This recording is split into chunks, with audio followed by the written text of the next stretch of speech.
So glad you came today. We really do value your time. And our overall goal for today is to provide valuable information so you can take something back to your own farm and make an improvement somewhere, or maybe it's something you've already heard and you just need to hear it again. But just glad to have you.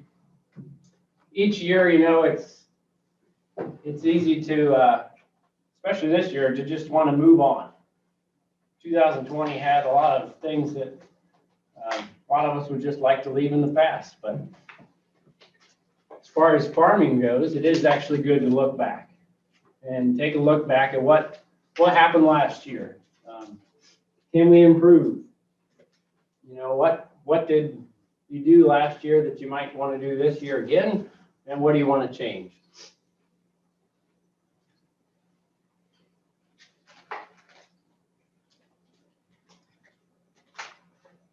And here's where it ended last year, in the combine. How many of you ran a yield monitor in your combine last fall? Show of hands. Pretty much all of you. So the combine, if you think of it, is not just harvesting grain, but it's also harvesting data. And it's a great place to gather a lot of data, not only from specific fields, but different areas within the field. So some of the common goals for yield monitors is just to have that information per field. Think about the yield monitor as a report card. It's kind of gathering that data and giving us a score for everything we did.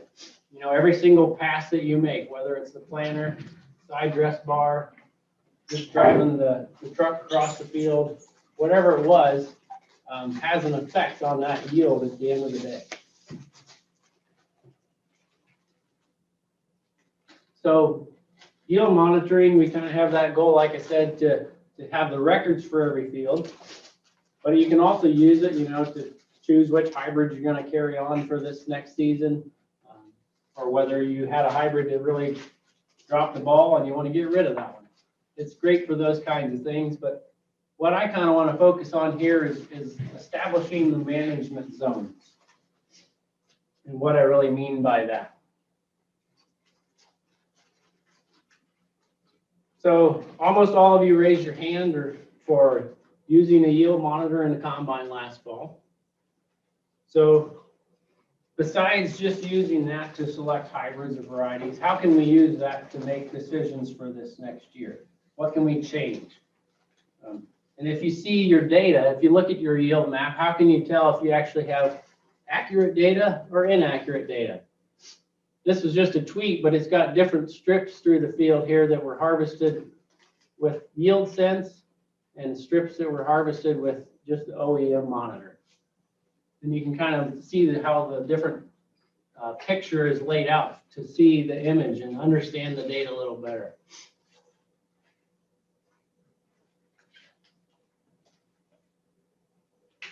So does accuracy even matter when it comes to yield data? Does it really matter? I mean, if I have the overall picture, if I add up all my bushels and I'm within X amount of bushels, is that good enough? Am I satisfied?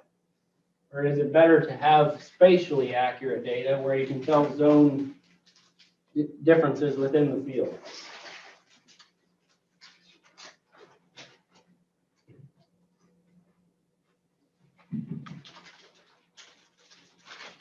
Inaccurate data is kind of like that. You're swinging and you're missing. So how can we get better? Calibration, calibration, calibration. How many of you have heard that before when it comes to yield monitors? You know, it takes a lot of time. It's time consuming, but it's important because you're trying to get that accurate data. And then, like I said, it's that scorecard. So you want to have a good picture of the entire field.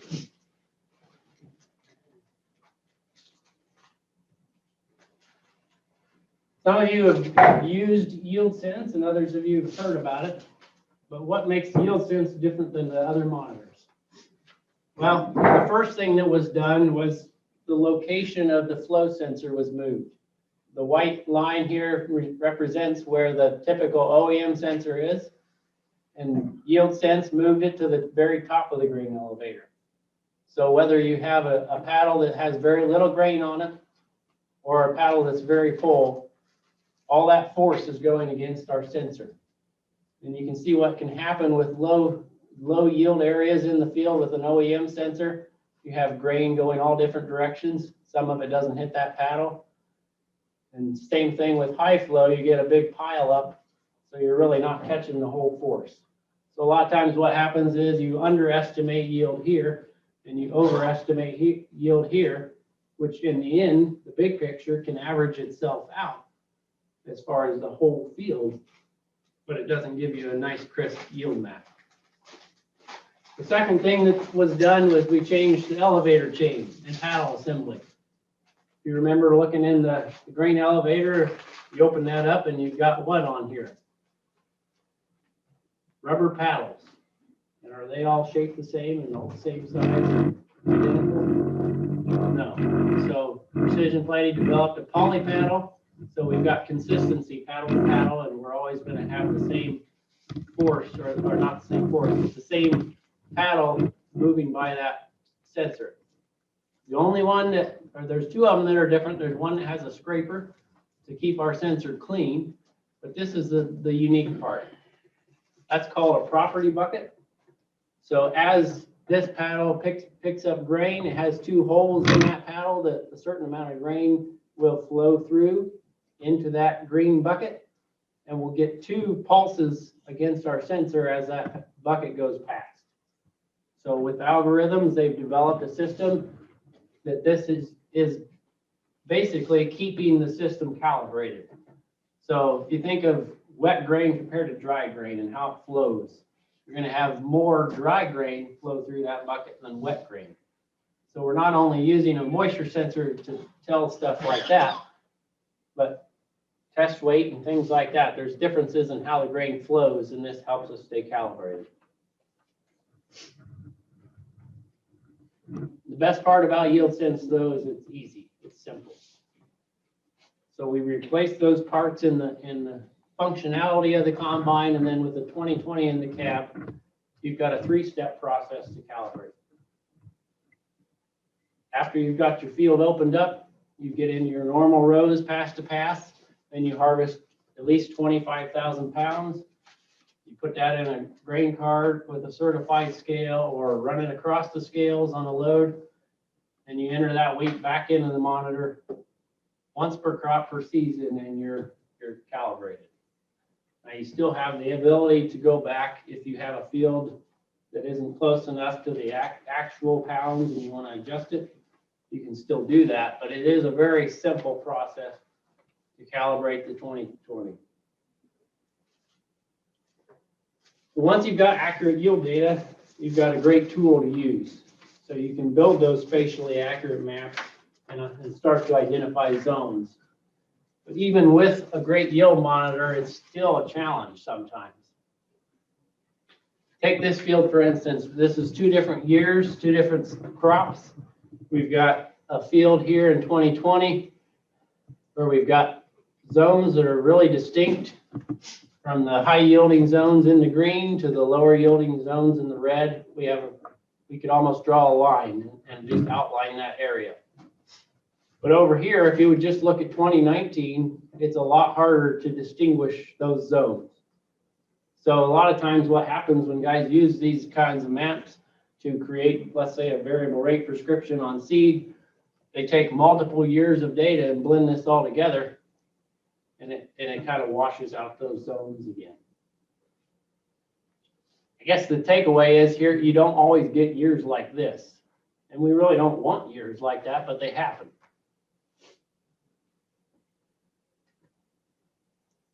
So again, take a look at that yield map.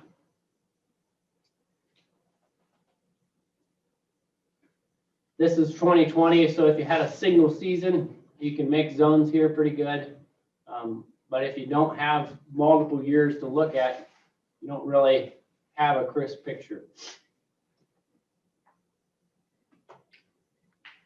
So I want to tell you about another product. This one can actually go on the planter.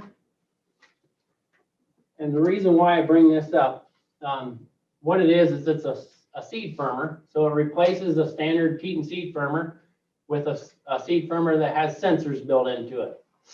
And here's the different things that we can show on the 2020 with the smart firmer. But I want to focus on the organic matter part of it and starting to look at organic matter as a way to build those management zones. And so what is a management zone and why does it even matter? Well, we're going to talk a little bit about that. So again, back to this same field. This is the 2020 yield map that we already looked at from corn. This is the map that we had in the spring when we planted with the smart firmer. So you can see there's a lot of correlation there to the actual yield on the right. So if you can build maps with your planner and identify those management zones using smart firmer, it gives us, first of all, it gives you the ability to actually make changes during that season. So, okay, let's say this is a field you've never even farmed before. You don't have yield history. You can build these management zones while you plant and start to have the ability to make those adjustments. So another way that you could use that is to actually do variable rate with it. You can change population when you add a VSET meter with V-drive, which is our electric drive. We've got one over there on the display. Through the 2020, you can actually create a prescription while you plant, and it'll change population to whatever parameters you've set. So let's say this is a 2% organic matter compared to a 3.5. I can tell the 2020 that when I get below 2%, I want to plant 28,000. And when I get above 2%, I want to plant 36,000.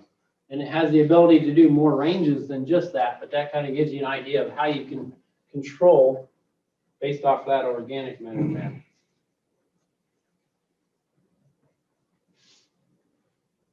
We never know what the weather's going to be. We didn't know, I mean, what happened here in the first place. So if you look back to what happened in August this last year, we were below normal rainfall. Compared to the last several years, this was the driest August we've had in several years.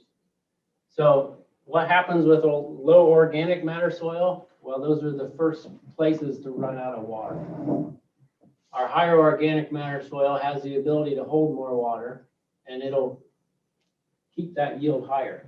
So on our low organic matter soils there, we started getting dry in August. We started to lose our kernel depth and our kernel weight, and we lost yield.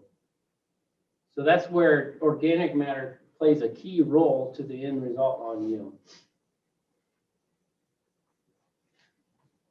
So once again, yield maps, you know, they're good. We want to have good, accurate yield data.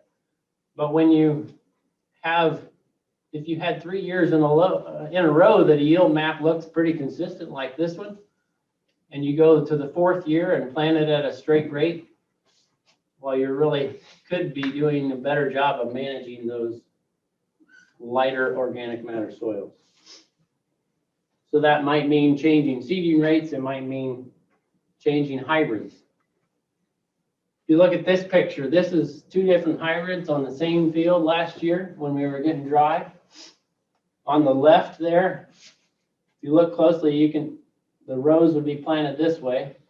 And so this is kind of looking down in the canopy. There's quite a bit of sunlight hitting the ground over here. And look on this other hybrid, how our leaves stayed open and we kept a lot of shade on the ground. So this hybrid kept the ground cooler, and corn likes cool nights. We all know that. But as you have the ability to identify zones, you also can gain the ability to try to manage those zones differently. And that might mean changing hybrids, or it might just mean changing population.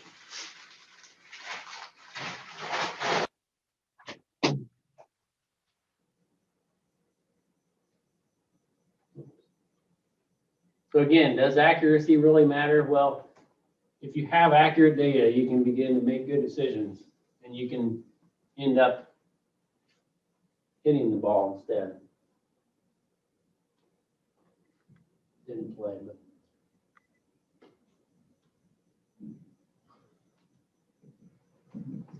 He got a good hit that time. That's actually my son. He's 3 years old, so he made a good example for this talk today.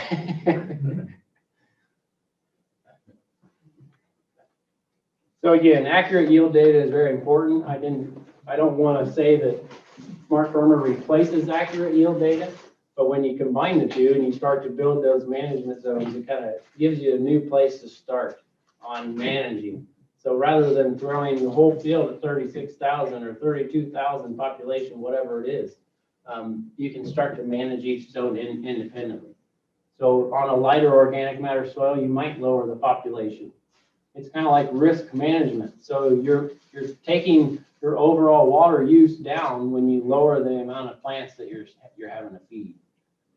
And vice versa on your better soil where you're more confident you're not going to run out of water, you can increase population. And in the end, it makes you more profitable. So with that, I'm going to turn it over to Ken, and we are going to continue talking today about a lot of different aspects of the corn planter specifically. But Ken is our regional manager with Precision Planting, and we're happy to have him here today too. He made the drive over from Illinois yesterday. So Ken, I'll hand it over to you. Good afternoon, guys. How are we doing today? We're going to cover a lot of material. We got a small enough group that you can just throw at me any question you want. Okay, we'll go where you want this conversation to go. As we get started, as we maybe get started, I must have a bad cord here somewhere.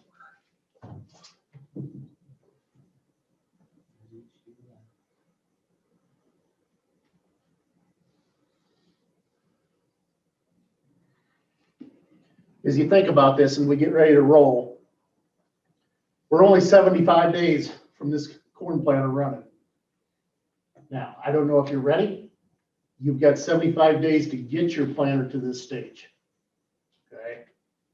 As we think about that, we're going to talk a lot about how do we prepare the planter. It's all about the details. And Brad had just walked you through and set you up with understanding. I've got last year's yield map data. And what is it telling me at that stage? And how am I going to bring that into play?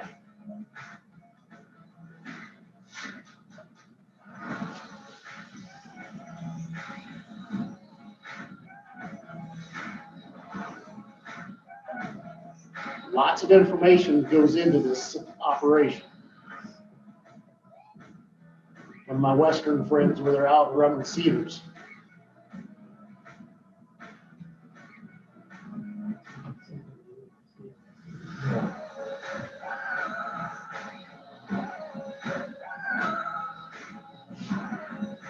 I know a lot of you are running the 2020 monitors. I don't care whether it's a Gen 1, a Gen 2, a Gen 3. Everything we're going to talk about here today plugs into these units.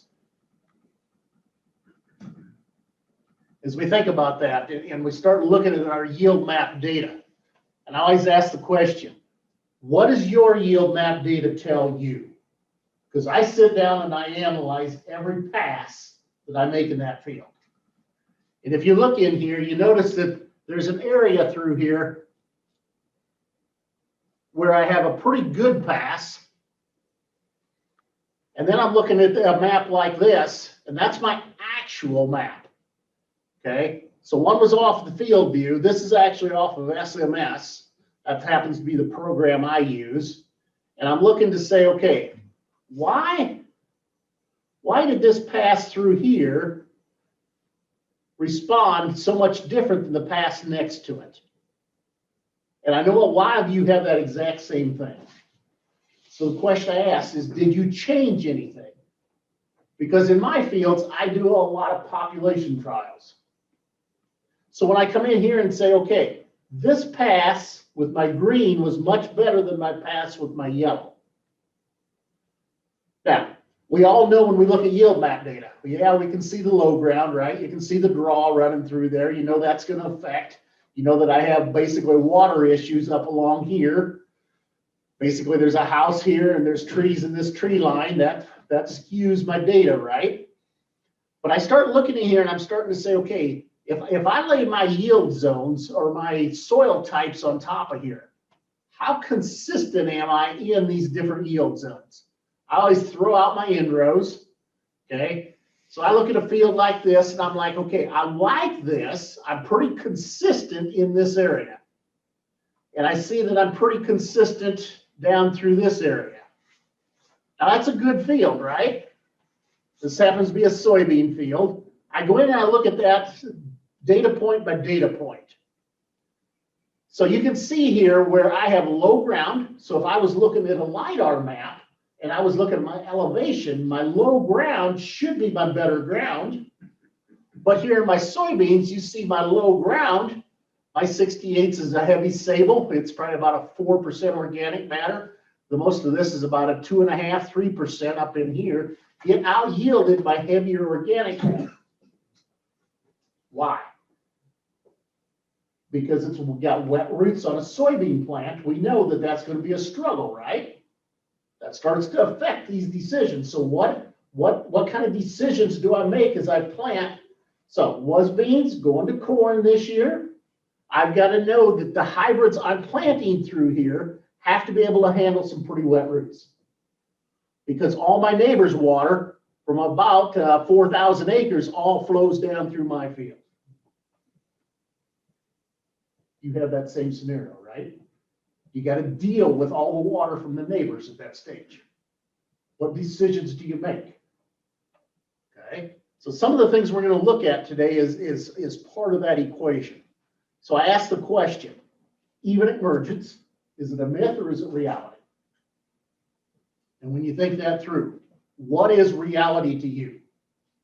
Because I know that when I put that kernel in the ground, if I can get it up evenly, there's a huge yield advantage. Now, I always say at the end of the day, there's 1,000 factors. I can only control 400. Mother Nature's going to hold the trump card. But there's times when I see people blame it on Mother Nature when there's really some issues that they should have dealt with themselves. So that's what I want to dig into here this afternoon.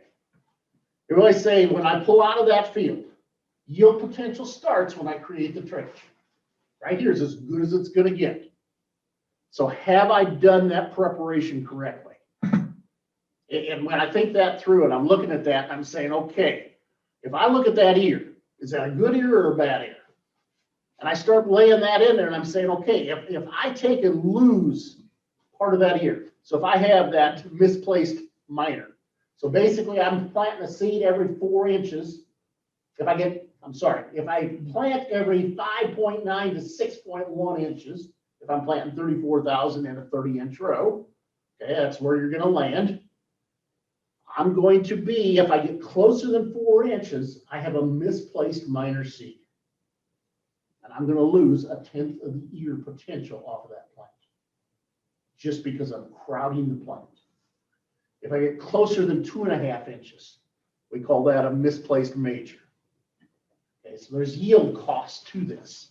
Now, you've seen the cost of a double, cost of a skip. We've talked about this other years. Okay, I'm assuming you've solved most of these issues. I do know that if you're late coming out of the ground by 1 collar, so we're going to talk about what is a collar. We call that basically 36 hours. We would call that about a half an ear. If I'm more than 48 hours, 48 plus, we're going to say you're 2 collars behind. Okay, there's a few kernels you're going to get, but basically it's a total loss. And when I say, got to look at what causes that, right? So usually my misplaced, I call that maintenance issues. So you're sitting here today, that planter's in the shed. Do I have my disco in good shape? Do I have my seed tube protectors in good shape? Do I have good seed tubes? Okay, not going to spend time on maintenance today, but you guys should know this at the back of your hand where that all lies. A lot of times my skips and doubles come into that same thing. Guy sent me a picture of a meter that he took apart here last week. It's got a picture of a bird laying in the meter. How did that happen? Okay, didn't clean the corn out of it after he got done this season. And there with the bird after it dies inside the meter. What kind of shape do you think the meter's in? Okay, it's these little things. Now, when I talk about these late emergers, I call that management issues. And we're going to talk today about what decisions do you make when you're sitting on that planter making that planter pass. And what kind of information do you get? If you're running a 2020, I've got a lot of information, but I have to decide what to do with the information. And this is where we put it into your hands. So if I come in here and I'm looking at these misplaced, so spacing errors, row unit ride, okay? So sometimes it's not just maintenance. Sometimes it could be how rough a conditions the day that I plant corn. So am I doing a tillage? Am I doing a no-till? If I'm doing tillage, do I have cover crop? All that comes in here with row unit ride. And we'll get into that in a little deeper detail. How about the drive line? Do I have chains? Do I have pro shaft drive? Do I have electric drive? And that seed coming down through that seed tube. How am I releasing that? Is that sliding all the way through the seed tube without any ricochet? That's my goal. Okay, how do I get that delivered to the ground? Then we talk about the meter issues. When I talk about the management choices, so now I'm getting into how much moisture do you have in your soil profile? Brad talked to you a little about these smart firmers. They can help me see that information. How much oxygen is in there? What is your soil temperature? And we all know that soil temperature changes what? 10, 15 degrees during the day. From when I start planting in the morning till when I go to bed at night. She has this cycle curve, right? What's my ground conditions? What's my residue? So these are all pieces of this puzzle. And when we think that through, I always say, you guys know what a good stand looks like, right? That's not hard until you go out and try to do it. Sometimes it's a lot easier to talk about than it is to do. So let's talk about some of the priorities of that planter pass. And I say uniformity wins at the end of the day. And uniformity starts with emergence. And we're going to spend a lot of time today on getting this emergence correct. In the past, I will tell you, I've been wrong. Okay? Because I always said, if I was within 36 hours, it was the same collar. Is there a yield cost at that stage? And that's what we got to understand. So we're going to look a little bit at singulation, some spacing, some population issues. That's all part of what I call that seed management choice. How do I manage that seed? Have I done the best job I can? And a lot of you are familiar with Brad and Dan, and they come in, they got the test stand, they can test your meters. Okay, I don't care what kind of seed you plant, what shape size seed you plant. I know there's a difference in the shapes of the seed, and some will plant better than others. Now, if we have enough time, we'll get to fertility today, where we're going to talk about, if I'm looking at your seed, what is your seed coating? So the company you bought from, how did they manage that seed going through the harvesting plant? How much pericarp damage is it? If there's pericarp damage and I'm putting fertilizer on the seed as a pop-up, is there a risk? And everything we do as growers is a risk-reward scenario, right? That's what we got to get to. So when I look at singulation effect on yield, so 2010, if we put this chart together, 99%, 98, 97, 96, I know that the higher I can get you, you're going to win. Okay, that's pretty simple. I can come in, I can look at, this is actually a creative plot where we did skips and doubles. So in 2016, we came in here, we specifically said, good singulation, poor singulation, and I know that there is a difference in yield. 196 to 205. We all know that, right? The more I can space seed correctly, the more I can singulate seed correctly, we're going to win. Basically 1.1 bushel. That's in 2016. So I run that every year, actually. In 2018, it was 2.1 bushel per percent of singulation. Different environment, different yield response. So every spring is going to be a little different. I do know that's going to be the range you're going to see is 1 to 2 bushel. Okay, pretty confident of that. Now, when I talk about this emergence variability, I said maintenance is a piece of that, right? Worn seat openers. We all know that if we start with 15-inch, when it's 14.5, we replace it. Row unit maintenance, okay, that's all my parallel arm bushings, the whole 9 yards that direction. We are going to talk a little bit today on furrow moisture. What happens when my downforce is wrong? I do have to put that seed. So when I talk about that fertilizer, what is that pericarp? What's it looking like? What information do I have? Starter fertilizer, where do I place it? How close can I get? If I get too close, am I going to burn the seed? Am I going to burn the roots? And then how about closing systems? Have we done the right job? So I said over the years, we spent a lot of time on this emergence. We chase ground moisture, we chase residue, we chase soil temperature. I can tell you, we used to break it at 18 hours. Okay, so plants that emerge 18 to 28 hours later, we gave a yellow flag. And then we would track yield based off of that.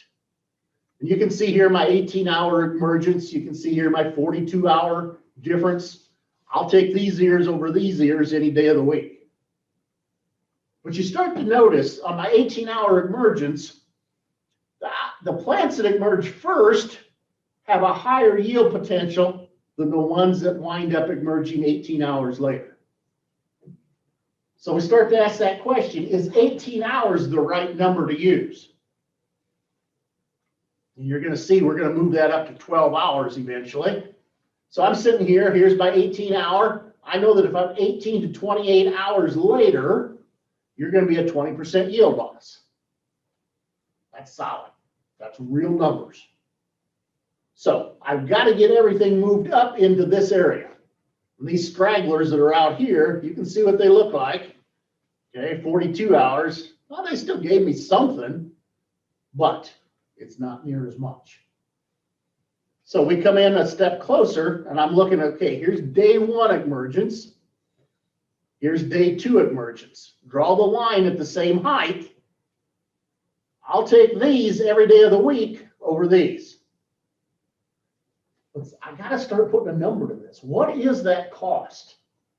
Okay, and that was my 18-hour that I was looking at. That's how we arrived at that. So day 1, day 2 is saying 12 hours to 24 hours later, what is the cost? So what does it take to get that good emergence? Okay, I got to have enough moisture. I got to have enough temperature. I've got to have adequate oxygen, and I've got to have adequate fertility. That's pretty broad terms, right? Now, what's going to keep me from even emergence? Too much moisture, too little moisture, too deep, too shallow, compaction, or cold soil. Any of those are negative factors to me. So when I start coming in and I'm looking at that, I'm saying, okay, let's get this right, because I know what good looks like. Okay? And I know that if I get my furrow moisture above 30%, I'm happy.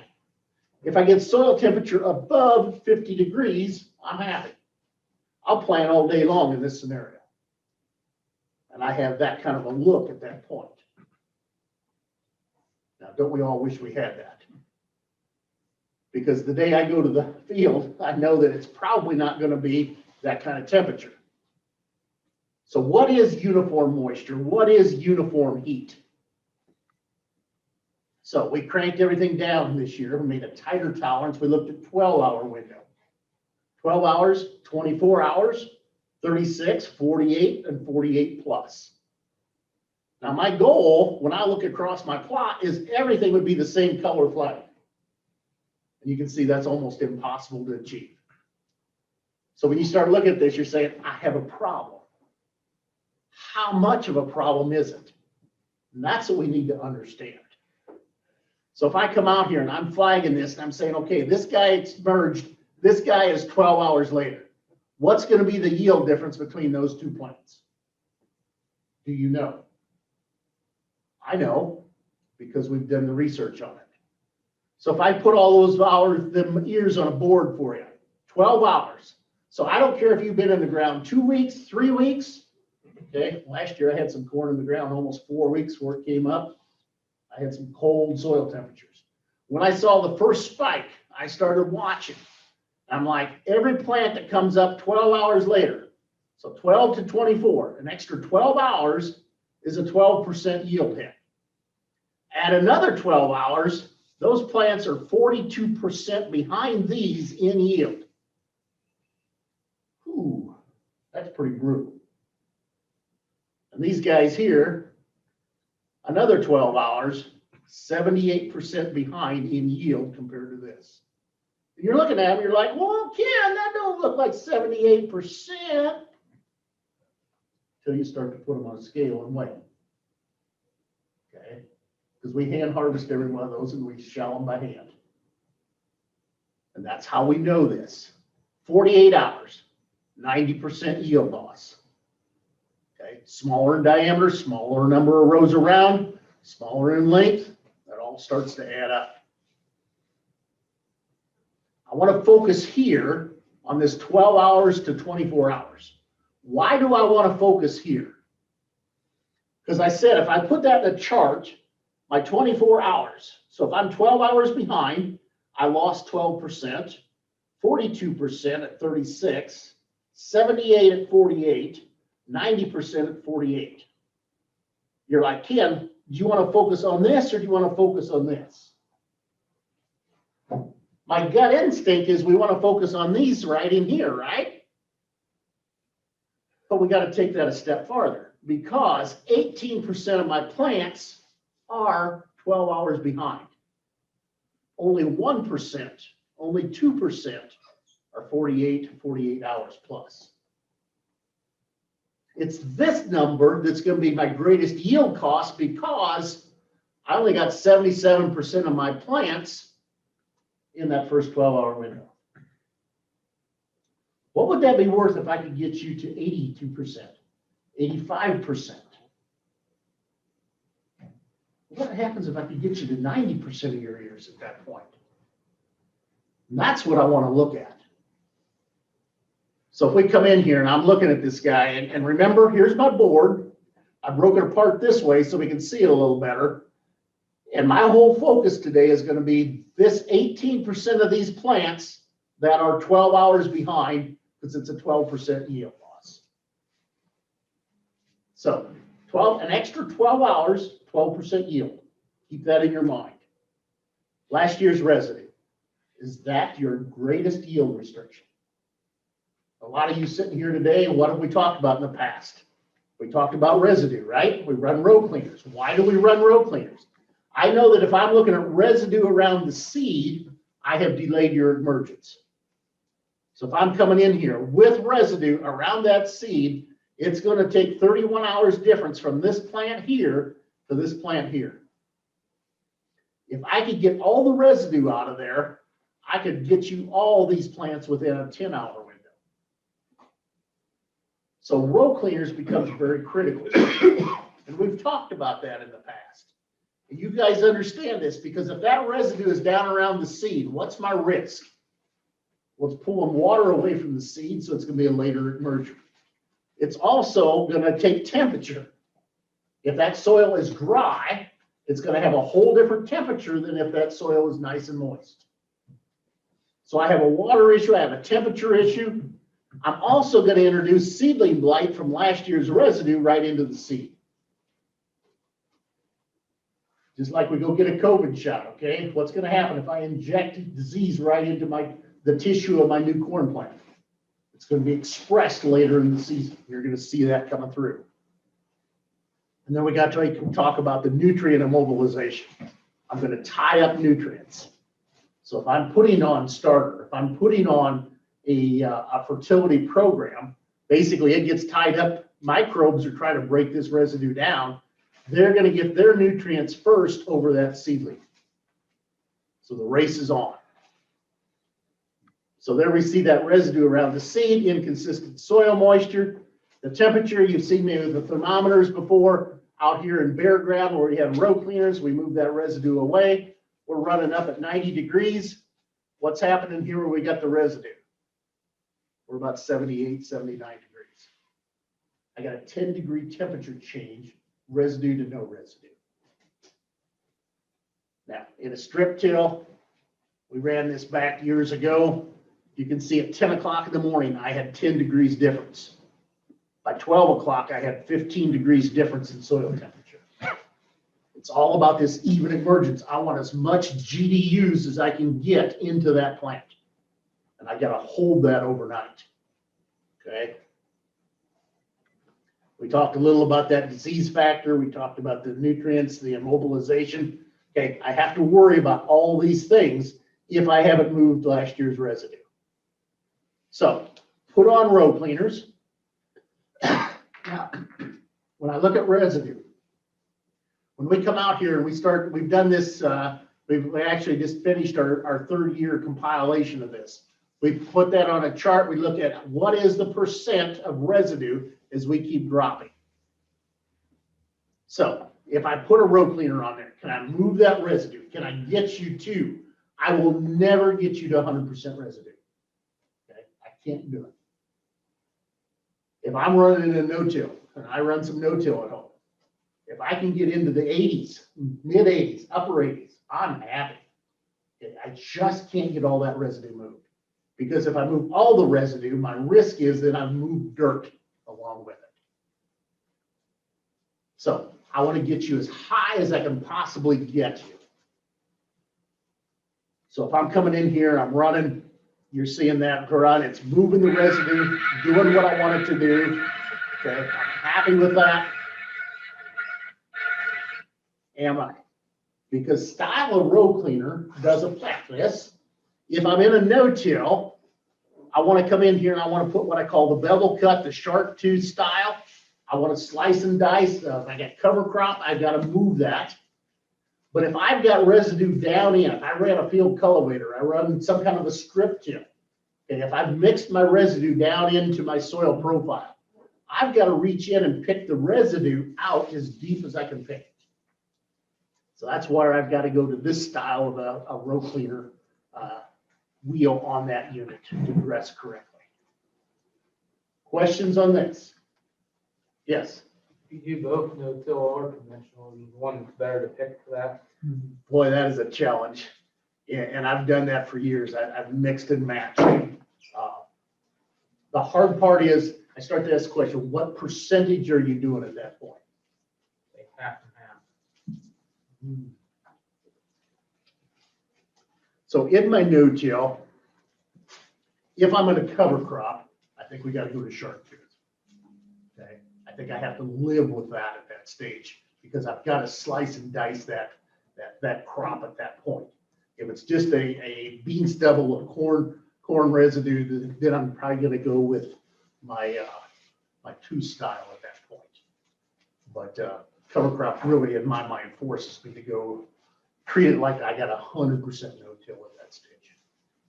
Now, is there much difference between the different manufacturers of row cleaners on the frame and that? The tips of the blades, are they all pretty well the same? It's just a matter of. It's really a matter of different manufacturer. I mean, between the Yetter and the Martin would be the two main ones out there. I don't see much difference between the bevel cut or just sharp tooth if I'm comparing those two. The sharp tooth is probably a little sharper than what my bevel cut is. That's more, got a little more blunt, a little more thickness to it. Probably handles my rocks a little better, but I think it's kind of a personal preference at that stage, is my honest opinion. I do see a difference in row cleaners with the angle that they run. So some of my older style used to be what I call the 12-inch. The newer ones are a 10-inch. So by narrowing up, my wheels are running more of an angle this way, whereas when I'm 12, we run more of an angle this way. Now, both of them are going to throw my residue past where my gauge wheel is going to run. The risk with both of those is they don't throw past a 4, they don't clean as wide as what a 4-inch gauge wheel is. So they clean about 3 inches. So my risk is that outside inch that I did not clean with the wheel, my gauge wheel is gonna be riding on. So if it's root balls, then that's kind of a whole different scenario. I'm gonna get a lot more of a bounce than if I'm running on just a cover crop like a rye or something like that at that point. But do keep in mind that does affect ride at that point. And if I like to go to a 3-inch gauge wheel, if I can. So my 12-inch wide A-frame, so my old C125s, my older Yetter 042s, they would be 12 inches wide in the A-frame coming forward. That wheel then is pretty blunt. That will move it as far as a 4-inch gauge wheel. All the newer style for the last probably 7-8 years have been the 1360s on the Martin, the like a 2960 style on the Yetters would be the 10-inch. They have the sharper angle. They're only going to move as wide as what a 3-inch gauge wheel would be. Now, as I say that, I got to be careful. If I'm running airbags or a spring system, I really need the 4-inch gauge wheel. I can't handle the 3-inch. This does not react and float. If I'm running the hydraulic side, then I'm comfortable with the 3-inch gauge wheel. But I don't make the physical change unless I'm replacing gauge wheels at that stage, just because of the cost. Other questions? Great comments. If I'm going to come in here and I'm going to run, Brad alluded to the little dark, I apologize on that, but so we're running clean furrow. You can see some of that residue coming through the trench. You can see we're going to reflect that. We're going to tell you that you need to adjust your row cleaners. Now, depending upon where that residue is, sometimes I can, sometimes I can't. So if that's surface residue, like what that one was, you could actually set row cleaners down and move it. That one there, I should have moved. These that are at the bottom, I'm going to have a tough time getting out with my row cleaners because that wheel just, that bevel cut just will not pick that deep. It would create a snowplow trench before we can move that kind of residue. The 2 style will pick more of that out.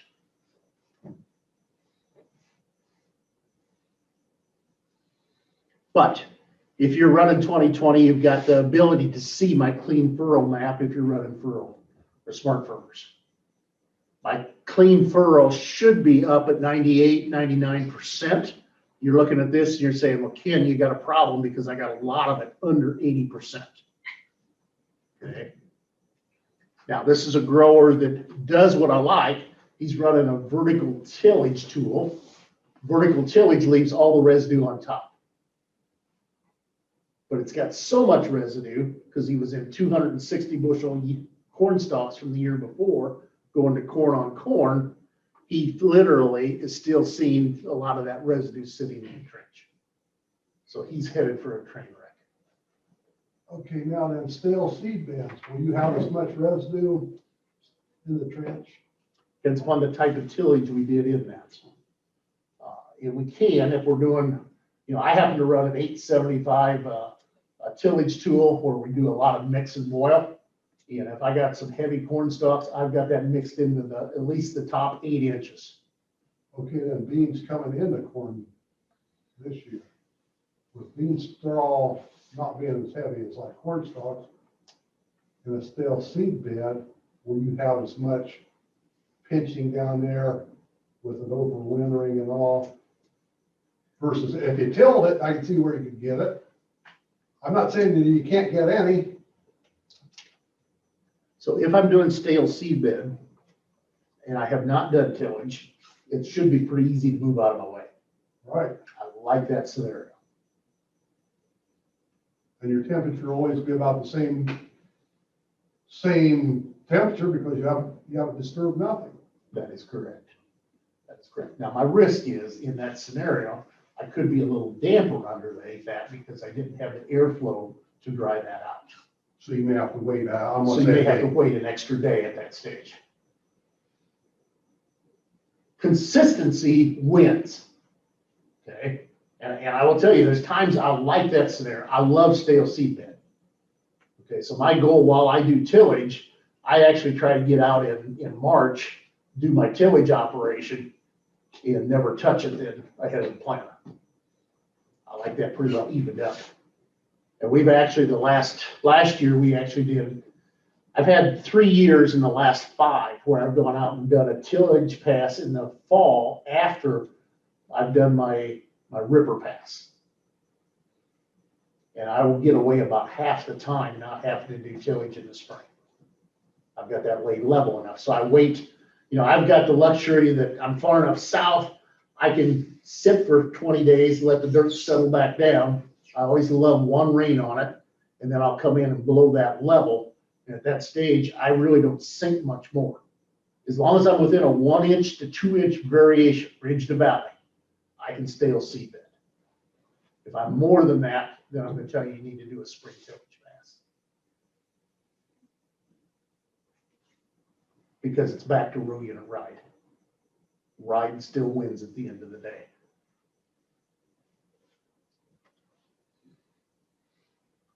Great conversation. Okay, now we've chased row cleaners hard, and a lot of you know we've worked with row cleaners probably for 20 years, and we see some flotation challenges in loose soil. We've seen times when there's a negative impact. And what do I mean by that? When I look, and a lot of you know that we run weigh sensors on our planters. So if you're running any kind of a downforce, we have a weigh pin goes in there. We actually can measure how much force is on that row unit at that point. And these are the spikes we see. And I always tell everybody, we look at that information 200 times a second. Now, you can't manage anything that fast, but we can look at it and I can see these spikes and I'm like, the greater the variance. This is my challenge when I put row cleaners in, okay? And I attach to the front of this row unit because this doesn't show, I got this as a red. I'll have to change that for you. But basically, my spikes are only coming about till here. That's in a bean stubble without a row cleaner. As soon as I put a row cleaner on, you see that I have a more variation while I'm moving residue out of the trench, which is what I want. I'm actually creating a rougher ride. So we're actually chasing what I call a front-mounted row cleaner, but this is our first year with it. So I don't have enough data to throw this at you. Okay, so stay tuned. But what we see so far with that last year, I increased the ride by 5.6%. And I actually increased clean furrow by almost 3%. And how I did that was right here. So while we run the row cleaner, we're putting the gauge wheel for the row cleaner after we've cleaned the residue. Most of you in here are probably running what I call a treader wheel on the outside, that 1.25 inches. And it does a great job, but it's giving me weight, but it's also running on residue at that stage. And that's creating part of that, why I can improve that 2-3% with my clean furrow. Because when I'm bouncing with that, I'm not getting all my residue like I want it. So stay tuned on that. We'll have more next year on that. If that continues, I think it'll be a huge success. So we talk about that row unit bounce, okay?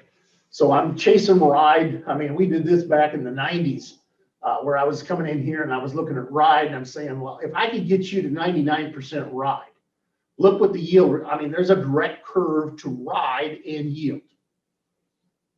So I'm coming in here and I'm taking this row cleaner and you can see here lifted. So that's with my bean stubble, not a lot of residue, but basically I'm looking at how much emergence score do I have. So out of all my plants, 89 out of 100 were coming up. A floating row cleaner, and we've talked for years, why do I talk floating row cleaners? Because I could improve you 3%. I could gain you 6 bushel. So I'm always going to err to that side. Run floating row cleaners over no row cleaners. Okay, Now, in my guys where I actually have the ability to apply down pressure, so in my no-till, you can see I can actually increase that emergence score just a bit, but I'm actually throwing some yield out at the same time. This is a no-till field. Okay, so you always got to preface what's the different things we're seeing. So if I come in here and I run row cleaners, can I enhance good ride? I can improve it. Okay, to what extent becomes the issue. Now, a lot of you are in here running what I call the VSET meters. I like a VSET meter. You understand how they work. For those of you that have rocks in your field, what happens when I hit a rock with a row cleaner and I have a VSET meter? It actually happens with any meter. It's not unique to VSET. But as we take and run, when we hit that rock, look how we jar the meter. So if I'm walking your field and I'm finding seeds clumped together, I start looking around, did I have a rock that caused that bounce in that row unit? Typically, we can always find that. So we chase that with row unit ride. So here's my no row cleaner. Here's with a standard row cleaner. And then I'm looking at what else can I do with that? What is the jarring effect of that? So we come in, we look at that, we chase that hard. And for some reason, I have locked up.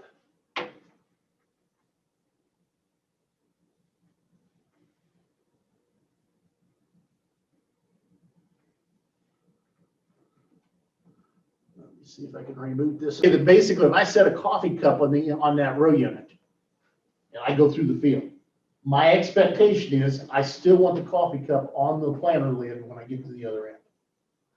I don't care if you spill the coffee, but I still want the planter to be having that run.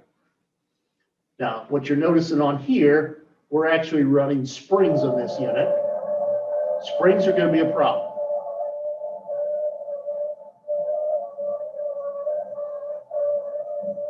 So my type of down pressure is going to affect, can I maintain that row unit smooth enough? We ran that in slow motion. We didn't even get too far down the field before we lost that. So if I'm seeing that, I know that at the same time you're having poor ride, you're probably having some loss of ground contact. My goal is that your ground contact should be in that 95% or higher. So if I'm looking at a 2020, that's what the number I'm using for my goal, okay? I know my risk is if I have shallow planted, okay? I don't know if you've seen this out in fields. I see a lot of it, okay? All telltale signs of why and what we're up against. Now, I do want to talk about trench creation because I got to create the trench correctly. So is that disc openers? Okay, what's your trench look like after the pass? This is actually a strip till. This is a strip till out at the PTI farm. Okay, this is a grower we're running in the field. Basically, we're running way too dry conditions. We're not holding the trench. My trench is actually collapsing. We're letting dry dirt fall down into the trench. Am I going to have uneven emergence? Absolutely. Okay. So is this a down pressure issue or is this a depth issue? We've got to start to identify what is the factor. And when I'm looking at your trench, okay, what is the role of correct down pressure? So I've got to hold that trench long enough to get the seed placed correctly. And we all know what happens when I have too much, right? You've all seen too much down pressure. This is out, this was over toward Remington. I was in the field, we were digging. Okay, this is what I expect to see. I want roots going both ways. I don't want to see any challenge of a trench. I wanted that to totally break open. And if I'm digging that pit and washing those roots off, I'm happy at this point. You've done what I've asked you to do. A massive root growth. Okay, I have set my yield potential is to the max for this grower. And that's my goal for each one of us. So if I'm coming in here and I'm looking in here and I'm saying, look at my gauge wheel imprint here compared to here. So here I've got 100 pounds of applied weight. So I don't care how much it takes to get the row unit in the ground, 200, 300, depending upon your soil type, I don't care. I have 100 pounds of extra applied weight. On this side, I had actually 400. And I can tell, you know, and you will get to where as you drive down the highway, I can look into the grower's field and spot this immediately. If I see the gauge wheel imprint, I know we're at high risk for having some sidewall compaction. So we got to manage this the day I make that pass. Now we should be able to get off and dig and be able to see that. You can see here, if we follow that same field, basically we're out of the ground quicker. You know, back to the understanding that 12-hour window. We did get these up, but what do you see? Ground is going to crack and dry right where we actually had that V trench run. So that disc filter went in, it created the trench, okay, but too much down pressure forces that dirt to dry back out right at that same point. And now I have a risk. If it would stay dry at this point, I can actually have high risk of having hatchet roots at that point. Okay.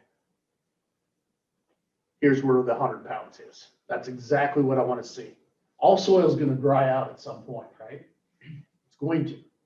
We don't get that inch of rain every 4 or 5 days. Now, if you come out to Tremont, if I had you out there, we'd put you in the sandbox trench. We'd actually get you in and have you start to identify the day I'm in the field. Now, we don't put any closing wheels on. We make it real easy to start to identify. What am I looking for? And you can see I've got different types of soil in here. You know, I've got some simulated cloddy stuff, and then I got some nicer, finer stuff.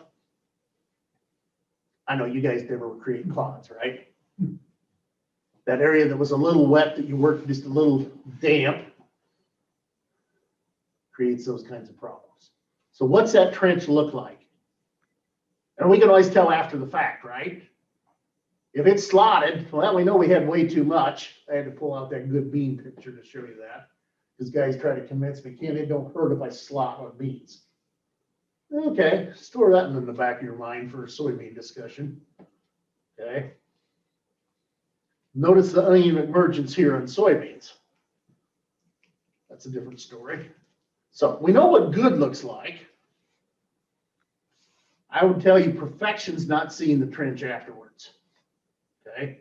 I would be happy if you're putting out that kind of a scenario in my field. I would be happy there. Both of those. Home run. You did exactly what you needed to do. I don't see the V trench. I don't see my gauge wheel imprint up on top of the ground. I am happy. If I come in here and I start to look at this and I'm saying, okay, what's the integrity of that soil profile? So let's dig into this a little deeper. Here I had 300 pounds. We're just looking to say, okay, I have row cleaners. You can see my row cleaners moved my dirt out of the way. Good thing or bad thing? Well, if I get a hard beating rain, what's going to be the risk? Going to wash all that dirt back over the center. Okay, so I really don't want that. But I carried so much weight.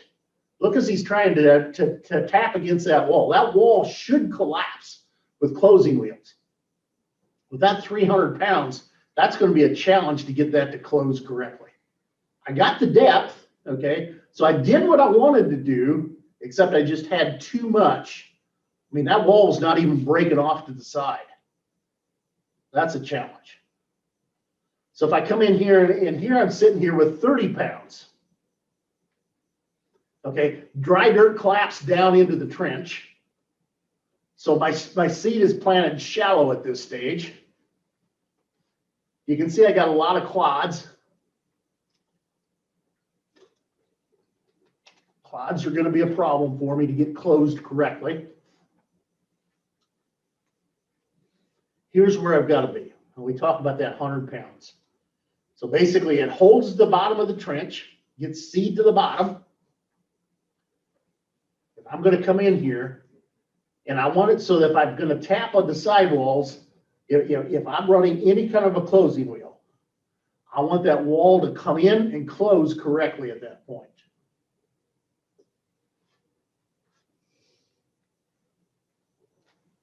Okay, now I have row cleaner still set too deep, so that's a separate issue. But a lot of times I'm taking my hand, I put my hand down on it. I use what I call a little mini hoe, but you can use just a seed digger at that stage. Tell me where that's at that point. And here's the other piece of this challenge that we get into. A field one year, I'm gonna have a whole different set of conditions the next year, right? Here you can see row unit was actually lifting quite a bit of the time. We had a pretty damp year in 2019. We were a little drier here, but we actually had too much down pressure at the back of this field. That's another story for another slide, okay? So we're just coming in, we're looking at that, and keep in mind, how do I manage this year to year? I've got to have something to help me do this better. So what are the pieces of the puzzle? I said, yeah, I want my ground contact to be up above that 95%. You can see here, ground contact is 68%. Going to be a problem. You can see my trench is telling me the same story, right? Doesn't take a rocket scientist to figure this out. So here I held the trench, but now I've got my margin a little too high. I want that more down in that 100-pound range. So if I'm going to come in here and I'm going to run, we're running through that field. I'm looking at good ride. Okay. I like ride. You can see we're actually applying some liquid and other things on this planter at the same time. I'm also looking at my downforce over here.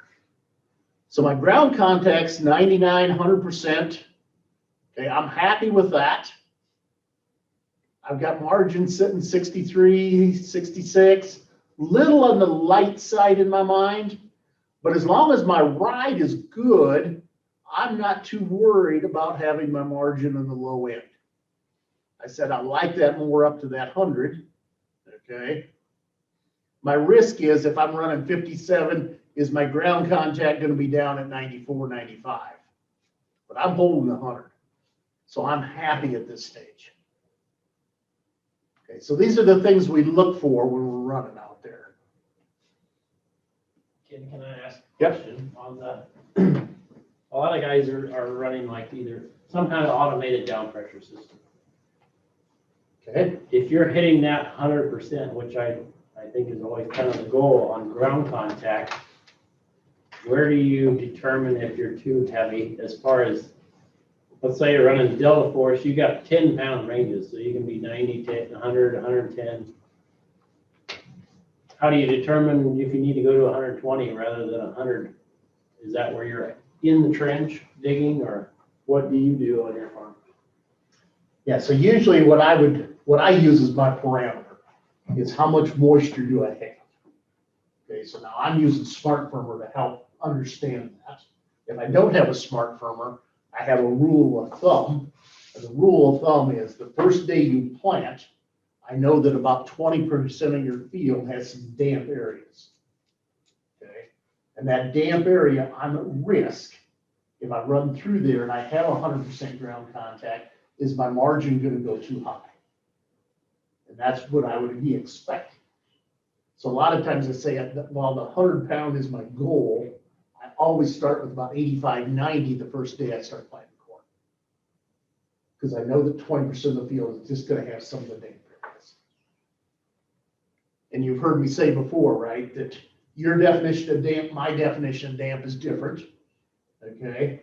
And I know that my definition of damp changes whether it's April 10th or May 10th or June 10th. Okay. So all that said, and I always say it's easy that when I go through an area, if I have to hit the throttle to get through it, it's no longer damp, it's wet, right? Okay, we've all had a few pockets in our field where we've had that.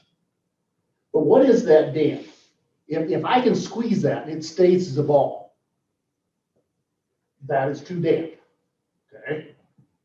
That's beyond the definition of damp. And we've all had that. Now, is that what percentage of your field? And that's why I say the first day I plant, 80% of my field I expect to be damp. Okay, I only wait so long. By day 2, the same thing as day 1 because I planted my dry field first. Right? We all got our rotation of how we plant fields.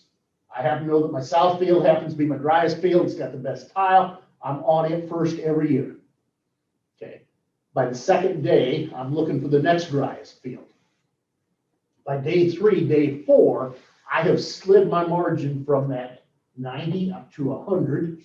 Okay. By day 4, day 5, I've slid on up to 110, 120, 130. Why would I do that? Dry soil will never compact within reason. Okay. So what's my advantage to go into a higher down pressure in drier soil? It'll help my ride, right?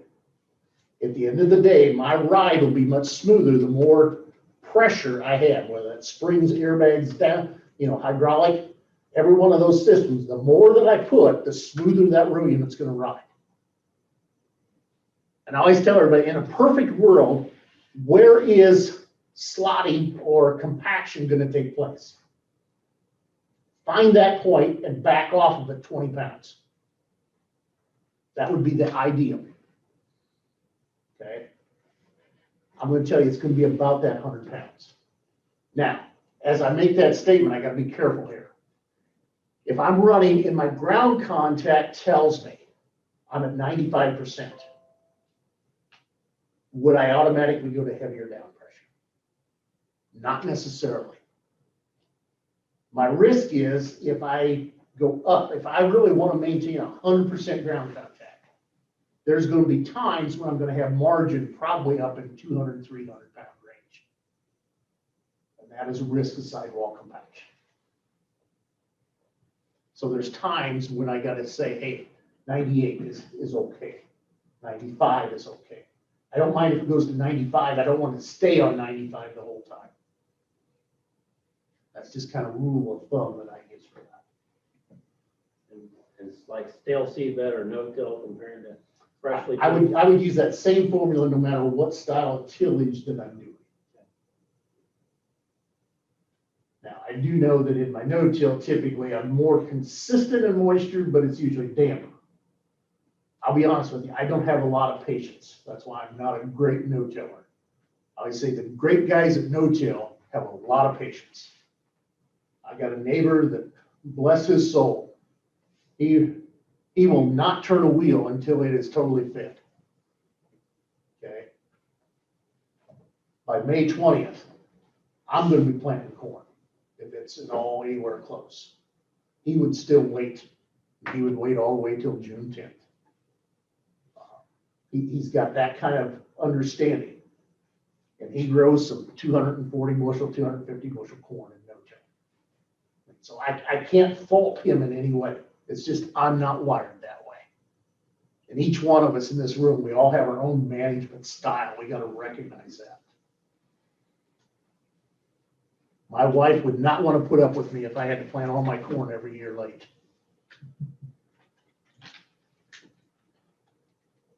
Questions on where we're at? Got one question, you kind of got close to it.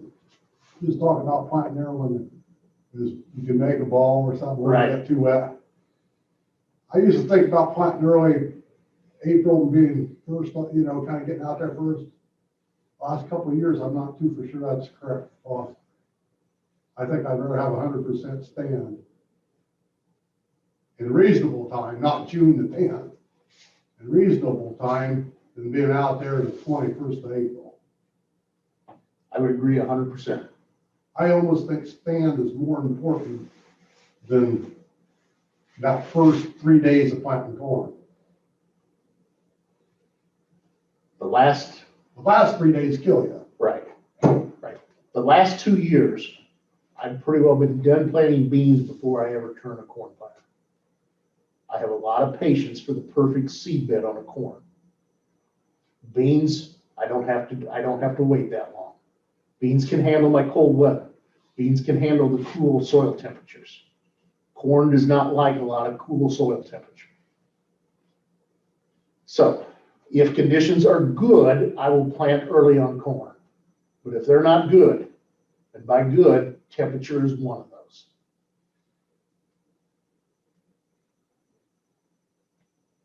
And we've seen the last couple of years, I don't know what you're seeing here, but I've had a lot of neighbors going in with corn into May, June corn that has blown the doors off of guys that planted early. So the right conditions still win. Now, part of that, I got to give credit to the seed companies. They've given us more potential in our seed to handle a wider range. Both ways, cold and later, in my mind.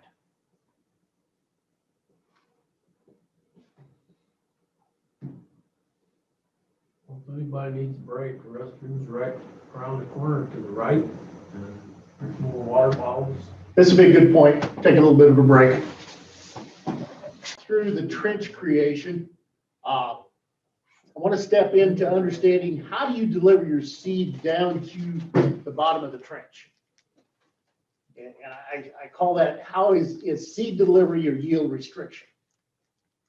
Because if I'm coming in here and I'm looking at your operation, and I'm looking at that seed coming down through the seed tube, am I falling in the center of the seed tube, or am I going to get a tumble or a ricochet taking place? And that becomes a problem. Now I've changed your spacing at that stage. Look here, now I have a singulation problem. The seed that dropped after got out the tube first. Try that one more time. Anything that interrupts that seed, that is a problem. And if you noticed what happened right there, that is where it took place. That's where my seed tube eye is sticking in. Okay. So do I have a seed tube that has a hole in it where the eye actually straps on? If that's the case, I need to be very careful. Okay. So we make a bullseye that takes care of that problem. Basically, it's got a thicker ramp so that you can't hit the eye. A lot of your new planters, so if I've gone to a new planter, basically that is a smoke colored tube or a white colored tube where they actually look through that without having a hole in it. So just your style of planter dictates whether or not this could be a problem. Ken, Yes. have you guys looked at different companies' seed treatments that makes much difference on the way this is too? We've looked at it. I can tell you that it doesn't really affect how it comes through the seed tube. It does affect what I call the abrasiveness of being released off the meter. Okay, so one of the things we would always recommend would be an 80-20 graphite talc mix in my plastic meter styles. So any of my vac meters, okay. So what we had started with the 80-20 years ago, you're actually seeing this year we offer a 70-30. So it's 70% talc, 30% graphite. And we've done that because some of my seed coatings are a little stickier. So my Poncho 1250s, a lot of us have gone to that as a treatment on the seed. A lot of seed companies are putting that on direct, but that really turns a little more gummy in my higher humidity days. So the 70-30 really smooths out how that flows and releases off that meter. So remember on the meter when I showed you where the seeds were hitting with a row unit bounce, it actually, when it releases off that. So we really don't, all we do when, on any of the meters today, we shut off vacuum. So the release off of that is tied to, does it stick to that meter at that point? So static electricity is what we're trying to cut with that 80-20 mix. Okay, 70-30, we're saying static's not my limitation now, it's my abrasiveness of my seed. So if I grab a handful of seed and just rub it between my hands, I can feel how sticky is that seed. if you looked at it under microscope, it would look like the moon, just crater after crater. That gets filled in with that graphite at that stage. So that is the purpose of what it's trying to do. So it's not that I need a lubrication for the meter, I need lubrication for the seed. So great point, great point. Here's a grower. Basically on my seed tube, you can see that, had dirt build up on the back of it. So obviously we set that planter down at some point. Now the front side of the seed tube is still open. So the seed's all getting out of it, but it's creating that ricochet at that point. Okay, so don't assume just because I started this season, everything is fine. And some of you have gone to what I call the wave vision. If you've got dust issues, we can singulate out and identify dust versus seed and take care of that. A few of you may have even gone to the speed tube where we actually deliver down to the ground. So basically takes all the seed tube out of the equation. This is actually a Beck study. So they come in with 5 mile an hour in their plots. So with speed tube, without the standard seed tube is here. This is with speed tube. I don't chase hard the yield side. What I always chase is, can I speed up and do as good as what I did with my 5 mile an hour in a standard seed tube. So you can see the speed really does not affect that if I'm running with a speed tube. So anybody that's looking at a faster planter speed, that might be something you want to consider. Faster planters allow me more acres per hour, right? Okay, we all know that. 5 mile an hour, 8 mile an hour, I can get 60% more acres per hour at this stage. So that's kind of out of Beck's. They're saying here in Indiana, basically I have, they look at the number of days that you can get a crop in the ground. So 16 row, you can do 2,000 acres, 9.8, 10 days to plant it. On a 16 row with my speed tube, you can do it in 6.2. That is that 8 mile an hour. So if we've got residue correct, we've got bounce correct, we've got trench created correctly, don't have to worry about seed delivery. Now I want to look at moisture. What is the moisture level in your field? And what do I mean by that? So Brad talked to you a little about the smart firmer. Yes, I use OM. Yes, I use CEC. I look at zones, okay? And he alluded to the fact that, so the population, I build all my maps with a variable rate understanding. So what is the right population for my hybrid? And your seed people that you deal with, they'll tell you, hey, this hybrid can handle X amount of population. That's great, but I need to know what's your organic matter, because I know that to grow a bushel of corn takes me 3,000 gallons of water to produce that bushel.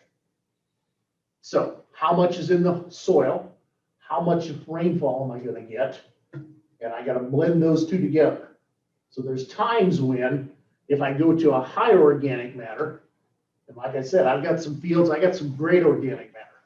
And I got other fields where I got a little timber soil, a little clay soil, where we drop down into, for me, a low organic matter is a 2.1, 2.2.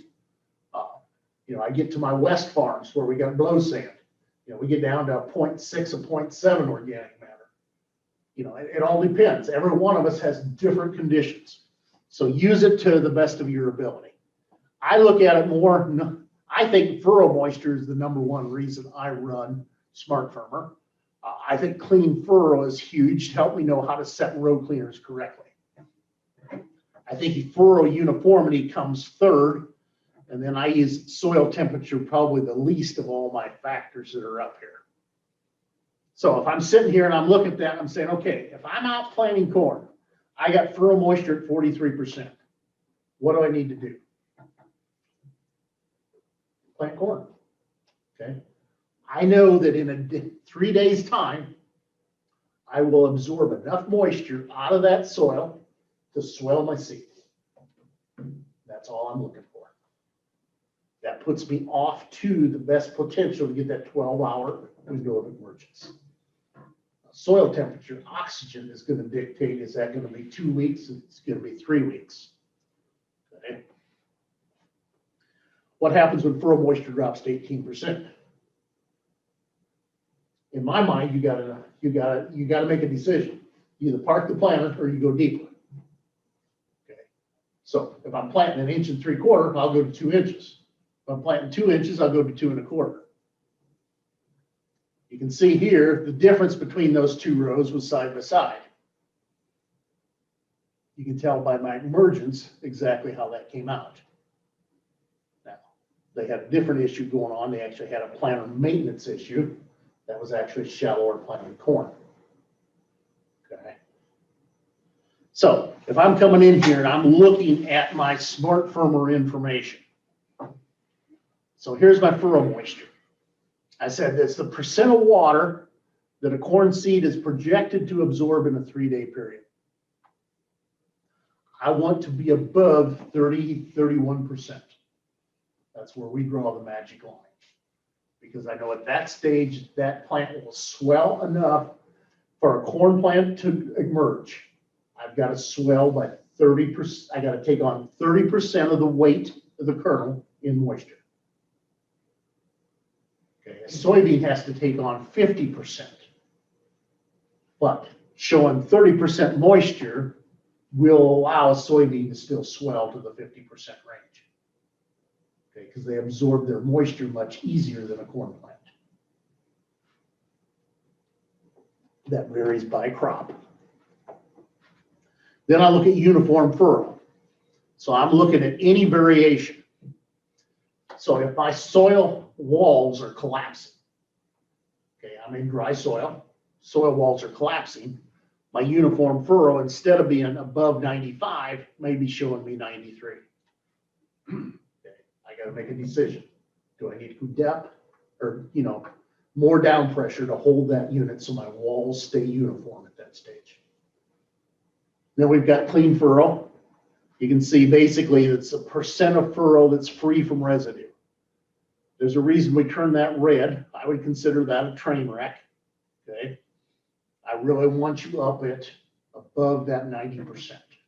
I'd love to have you at 95. Depending upon no-till, strip-till, conventional till. Okay. Vertical tillage versus a field cultivator. Those are all factors that come in here. Organic matter. Okay. I can tell you what's in the soil. I really need to know if I'm using variable rate where that sits. I think that's an important parameter. If I'm not using variable rate, less of an issue, but it does tell me how big the plate is that's going to hold all my nutrients. Okay, so if I got a 2% compared to a 3% at the other end of the field, I know that I have a lot more nutrient availability. I have more water holding availability. That's just a rule of thumb for me. Soil temperature. I said that typically I expect a 10, 15 degrees soil temperature change throughout the day. Yes. How do you have to calibrate that on organic matter from sensors? If you're going to base it off the variable rate off of it. Typically, it is going to be calibrated. It's calibrated already for a range within 1% to 5%, 6%. Okay. If you're in that range, I'm comfortable. If you're in a peat or heavy muck in a river bottom, I may miss that, and what I tell you may be wrong. So I would not rely on it in those scenarios. If I'm in a sand, that blow sand, typically I'm going to be a little cautious there. Am I really getting good information at that stage? Okay, so we have to pick a range. That 1 to 5 is where I'm very comfortable. Other sides that I'm not so comfortable. Up till now, we have not given you the ability to change that. That probably will be just like we do on yield monitors where you get a true up feature that will be coming at some point. Okay, whether it's going to be by this spring or not, I don't know that. Good point. We found it to be fairly accurate. According to soil tests, it's pretty close. Yeah, and anybody that tells me it's not, usually what I always got to be cautious here is when I take and stab a probe, I'm going 12 inches. typically we're looking at the top 1.5 inches. So you guys are in cover crops. Sometimes we've got a stratification where we've got a little different levels of fertility, different levels of organic matter in the top versus a little deeper at that point.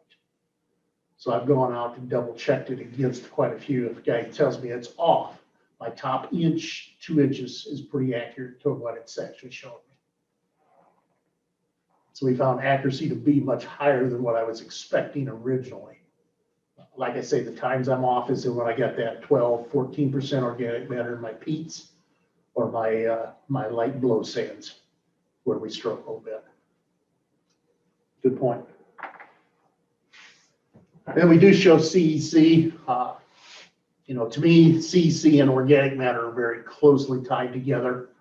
I look at it as nitrogen holding capacity myself. I use it quite a bit for that, but I triple split most of my nitrogen, so it's not a big issue to me. So we've tested smart furrows. We started in 17. We were looking at it mostly for moisture at that stage. 18, we started chasing moisture and resistance to emergence. Started looking at row cleaners with that. We started looking at planting depth. So we put a lot of that into here. So if I'm looking at low moisture, I'm looking at 2 seed beds. This was an interesting field. We kind of classified as cloddy or really cloddy. If I come into that and I look at different planting dates, how do I manage this information? So we looked at about 100,000 plants that we were going through and we were counting in each one of those. So basically we're looking at what is the correct planting depth in that seed bed. And you can see that we're looking at emergence, okay? So we're looking at emergence score. I always want to be above 90. To get to 90 in a cloddy situation, I had to get down to 2.5 inches deep. But no big surprise, right? So then we start to ask the question, well, could I take a row cleaner, set a row cleaner and move some of that cloddy soil out of the way?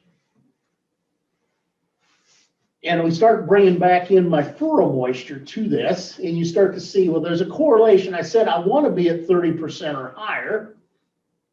So down here at my 2-inch planting depth, which is my normal planting depth, I only had 20% moisture. I expect that to be a problem. And you can see we had 86% emergence, which isn't a total train wreck, but in my mind it is, because I want, that 100%. That's what I'm chasing. And I got a 15 bushel yield difference between 2-inch planting depth and 2 3/4. But it comes down to understanding my furrow moisture is what really drove that. So we come in, we actually put row cleaners and set that down. We actually try to move that dry dirt out of the way. And you can see every time I did that, I could move dirt, but I didn't help myself enough. So here I was at 2 inches, I was 86%. Here at 2 inches, I was 89%. So I gained 3%. I was still better off to go deeper every time instead of trying to move that cloddy dirt out of the way with my row cleaner. Kind of a surprise to me, actually. So as we think about that, what's the decisions we need to make going forward? So when I look at that row cleaner versus the planting depth, and I got to start bringing this planting depth into it to a greater degree. And do I hold that trench? Do I have to worry about dry soil collapsing? So if we come in here and we think about that, when I talk about moisture control, and I'm looking at my clean furrow, I'm looking at clean furrow and uniform furrow, I kind of use interchangeably, okay? So yes, we're picking up residue. Okay, that's part of that. Now, let's talk about this depth. I think we got to go a step farther here. Because when I look at correct depth, if I get off this planter and I start to dig and I'm saying, okay, what is the right depth to plant corn? And that's a different number for each one of us. That's the hard part. Now, If I look in Beck's study book, their PFR plots would tell you 2 inches is where you're gonna win majority of the time. Makes sense, right? Because 2 inches is a pretty average planting depth. But when I start coming in at that and I'm starting to look and I'm saying, okay, we see the same thing. We look at different states. This is actually more of the Beck study. Okay, again, 4 years are saying 2 inches is going to win. It's going to win by 2-3 bushel. Not a problem. What's the problem with average? Okay, I want you to think about that a bit. Because first thing I have to decide is all my rows planting to the same depth? Because if I come in here and I lay under here and I'm looking and I'm putting a block under here, I measure distance from, I'm just putting a 4x4, so this is a 4x6 that we're laying underneath here. We're going to measure the distance to the floor underneath every one of these. Is every row the same? And typically I find most planters are off by 1/4 to 1/2 inch. Some are off by as much as 3/4 of an inch. So if I set all my T-handles to the same notch, you think you're planting 2 inches deep. You're really planting some of those at 1 3/4 inches, and you're planting some at 2 1/4. So unless you've adjusted that and compensated for that, you're missing it. Now, I always say the most common misconception of planting depth is I plant 2 inches deep.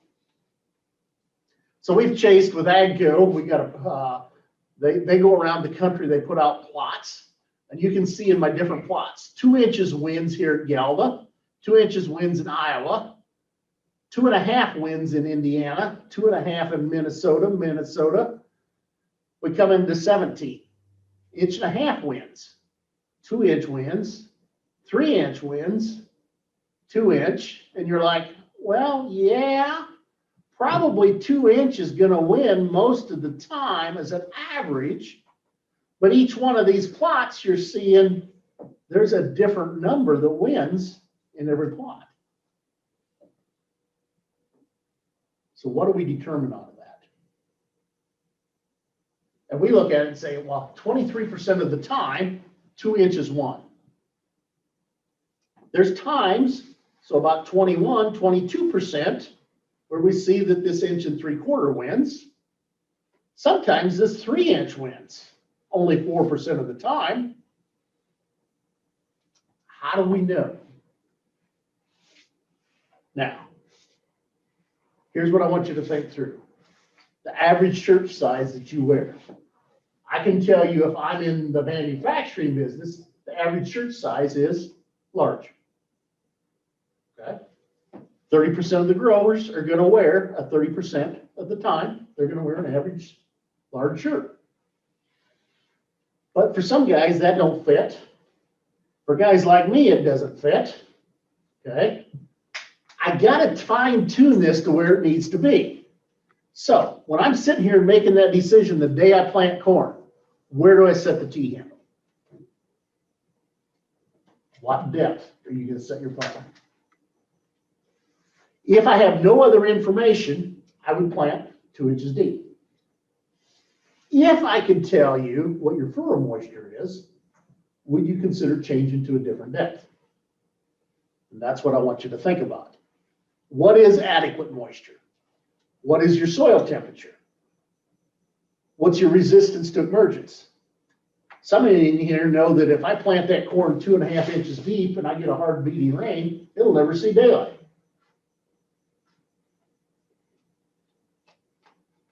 Shallower planted corn will get out of the ground quicker at that stage.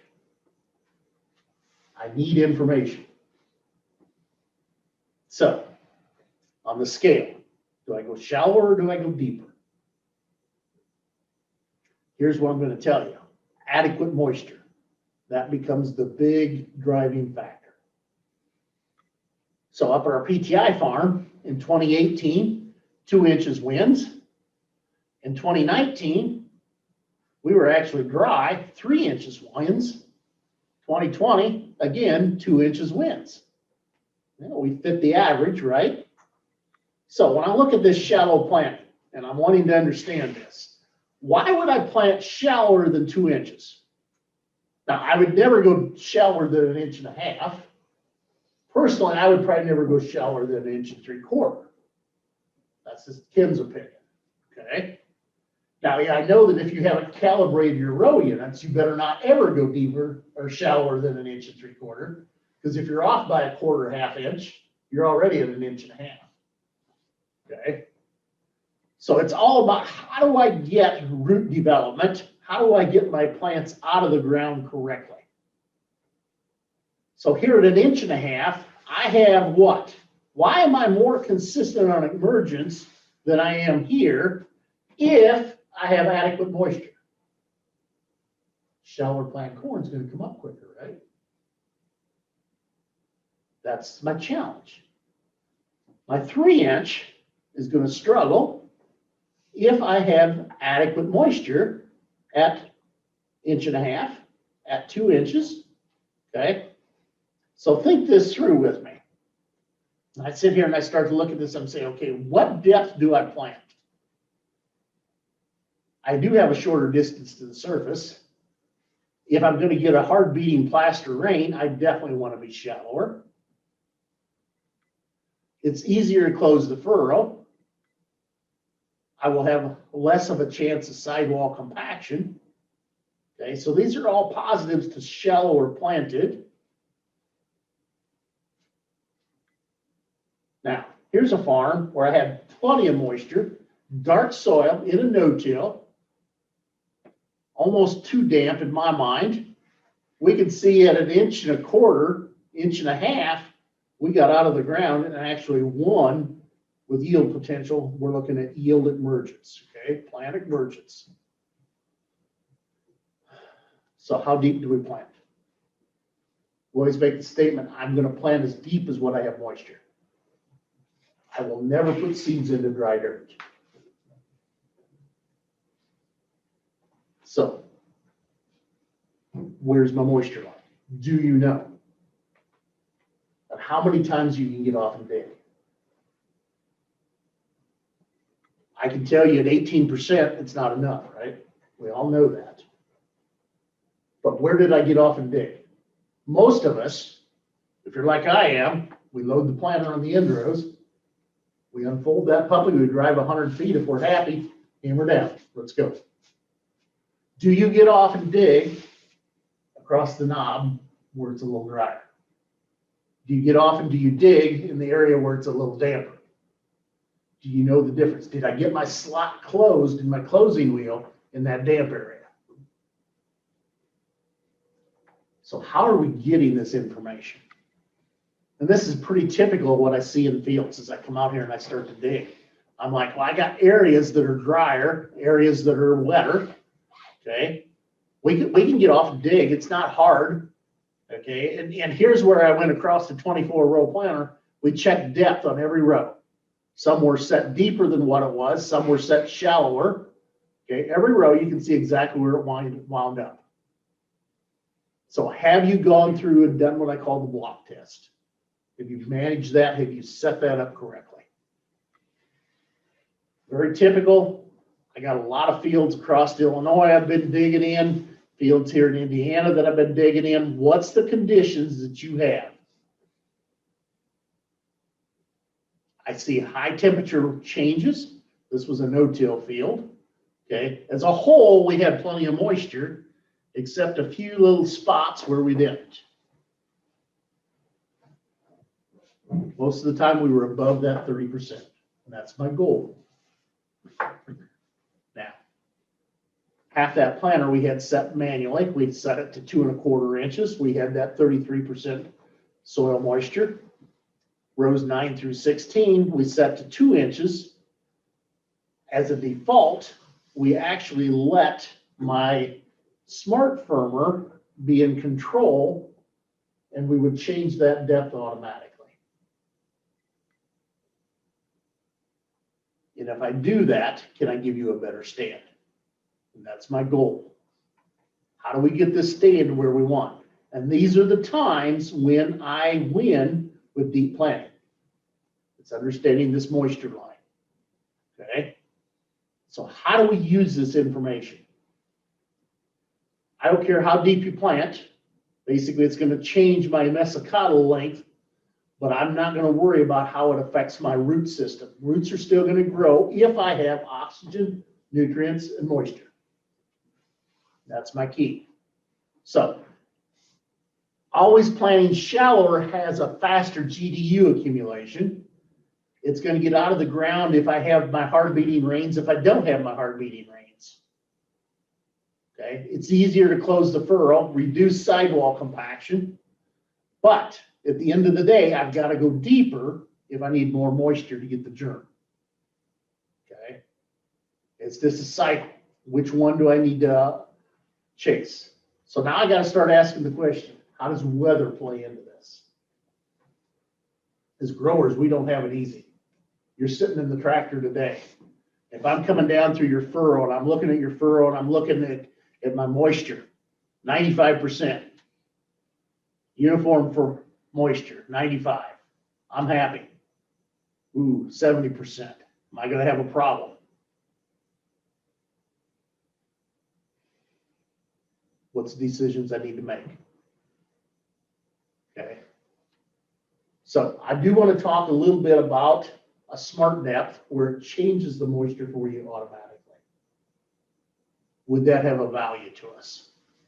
If I come in here, I'm still going to have to set how deep I'm willing to let it go, how shallow I'm willing to let it go, and it's going to use the smart firmer to make that decision.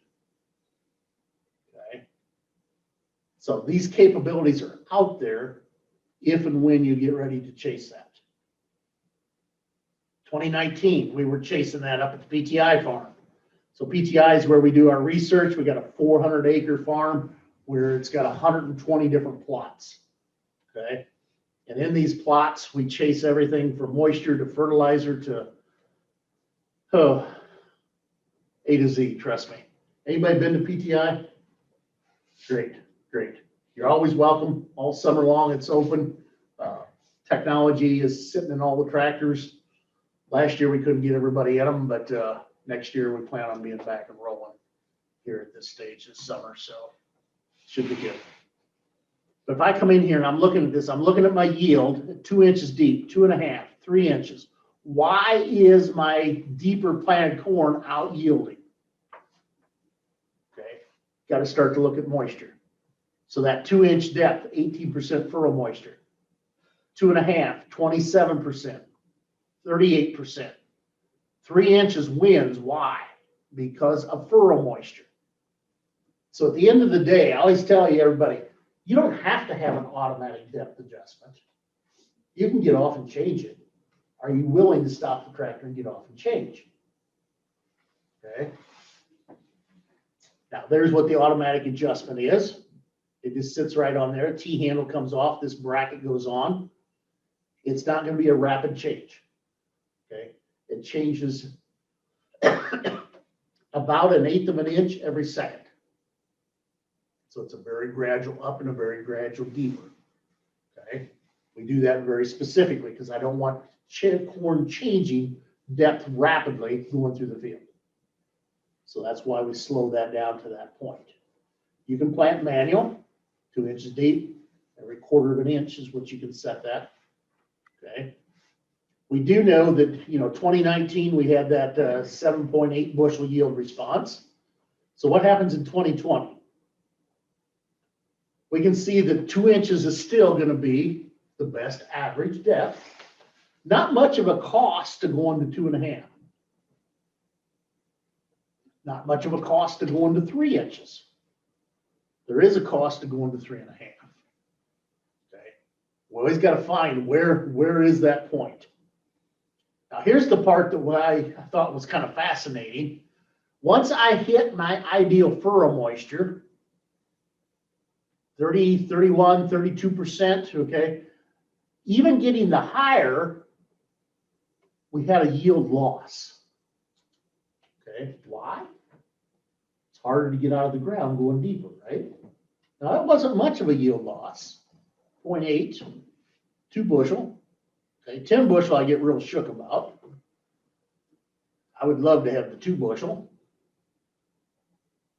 But what happens when I come in here to my 2-inch? I see that I compare it to letting smart depth be in control.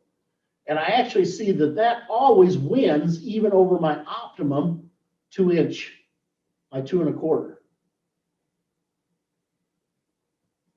Why would that be possible? Because while that's my average, there's parts of the field where it needs to be a little deeper or a little shallower. And it can do it automatically that I can't do by getting off the tractor and changing the T.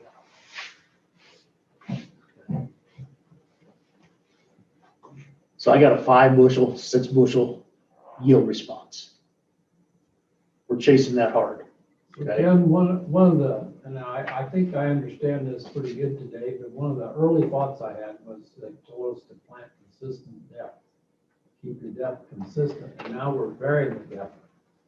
So, but I think just you explained it pretty well when you said you're following the moisture. And you're not changing the depth from one plant to the next. You're changing the depth as you go through zones in the field. That would be correct. So it's a plant by plant competition where you don't want to vary height. That's why we slow that down to that point. Okay. And you're right, because originally when we started this path, we're like, I always want consistent depth. Consistent depth wins every time. It does until I don't have enough moisture. And that's the Yeah, part. we've all seen areas in the field where, well, it's not coming up, and the reason is it's gonna take a rain. And you know, those spots that are delayed is what's costing you in the long run. And that's where that yield advantage comes from. You know, when we started this path, I was like, there's no way, because I have focused so hard on getting everything to the same depth. And this is what I found was, even though I got to the same depth, I didn't have the same moisture. And this is the part that I had totally missed for a number of years. It is just getting to that point to understand. Having the correct amount of moisture will get me out of the ground faster than being deeper or shallower at that stage. And I've seen farmers that have a set schedule. Maybe the tillage passes in the planter are 8 hours apart. I'm just using an example. And that way, if there's a few heavy spots, it's got a little time. But you know that whether the wind's blowing or whether the sun's shining or whether it's cloudy, that all changes that. And then the other thing is, if the wind is blowing and the sun is shining, 8 hours may be too long. You know, You're so right. It's hard to always be perfect. You're right. And for years, we actually took and tried to manage back when we ran field cultivator, we would try to figure out how far ahead does it need to be. And we'd park the field cultivator for a couple hours till we caught up in the afternoon, because we were just getting too far ahead. And you're right. If I have that 20-mile-an-hour wind and it's 65 degrees, it's actually too dry a soil before I get there. Until I had smartphone, I didn't know how to really wrap my arms around that. You know, I could dig and I can tell you, oh, it's getting too dry out here, guys. Shut the guys down in the field cultivator. We went to vertical tillage, and a lot of that went away because I wasn't doing tillage down where I was doing my seeding depth. But that's all the things we deal with. So the parameters in the cabinet are being set are based off of depth. What percentage of moisture is it actually controlling on? Like if it goes You would have to tell it what you want to control too. 1% of moisture also. Right. So while we use 30 ourselves, if you decide that you want 33 or you want 35, we're going to give you that capability to set that. I would caution you that it needs to be above 30. I think 27, 28, yield reports would show us that you need to be at 30 or higher. Now, I can't tell you is that magic 30, 31, 32, 33. I think we're splitting hairs at that stage, but How do you know you're a half inch below? That's the hard part. I can't always tell you that. All I can tell you is what I'm seeing on smartphone, which is looking at the sidewall. I'd be comfortable with that information, but basically, and how we arrive at that is that eye is right at about 3/8 of an inch above the bottom of the trench. So if you look at smartphone, I have one in here. Yeah, on the display over there, where you see the blinking light with the yellow light there, that's looking out the sidewall.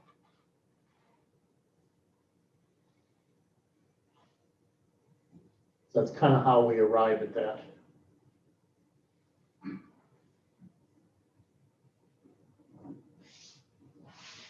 Questions?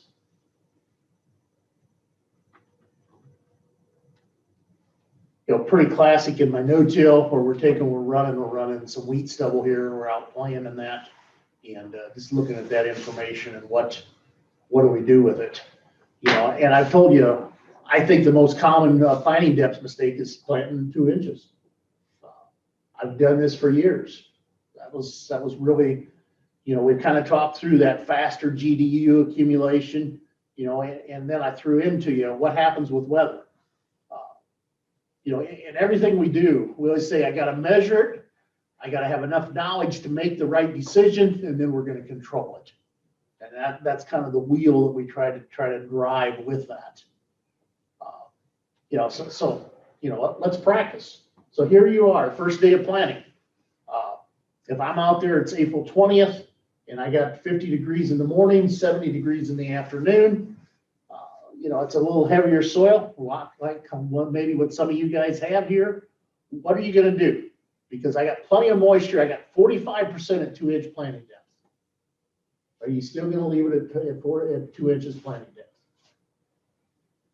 Okay, what decision do you make? I would tell you that there's a value that if I come up, I can gain 3 to 7 bushel. But I got to know that information before I can do that. Okay, maybe I'm down in my heavier ground, maybe a river bottom, a black soil. Again, same scenario, 45%, 2-inch planting depth. I'm still early in the season, April 20th. Okay, what would I do? I would probably still decide to come up, but I know that in black soils, my gain is a lot lower at that stage. Black soil is not going to crust as quick. It's going to accumulate GDUs quicker. So I'm only going to gain 1 bushel to 4 bushel.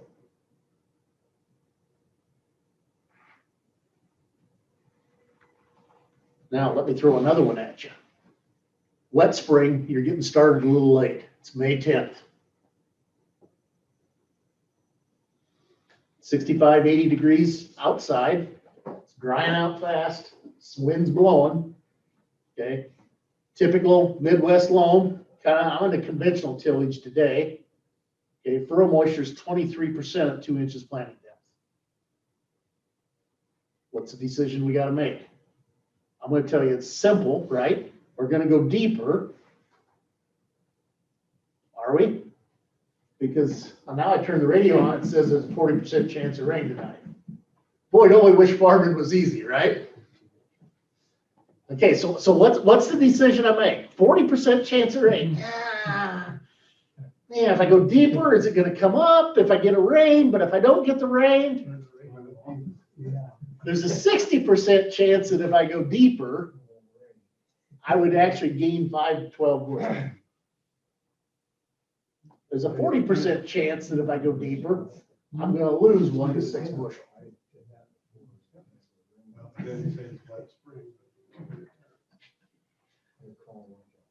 And this is the real world conditions we all deal with, right? These are scenarios and you got to think it through. So now that if I've got a smartphone to give me information, what am I going to do with the information? I still have to manage it, right? Okay, correct closing. That's enough taxing issues for the day, right? If I look at closing your furrow correctly, what does it take to get there? So if I'm coming in here, and we've talked through a little bit, I set my down pressure, I know what my trench looks like. If I'm gonna come out here and I'm gonna make the pass, planter goes by, I'm looking at my row cleaners going by, I'm looking at my different styles of closing wheels. What's the challenge I have? Because I know that you got probably one of those closing wheels in your planter. Is it the right one? Here's what I can tell you. If you've got two rubber, you probably made the wrong decision. Every one of these will almost always beat two rubber wheels majority of the time. We're back to that average, right? Okay, I can't say always. So we've chased this hard.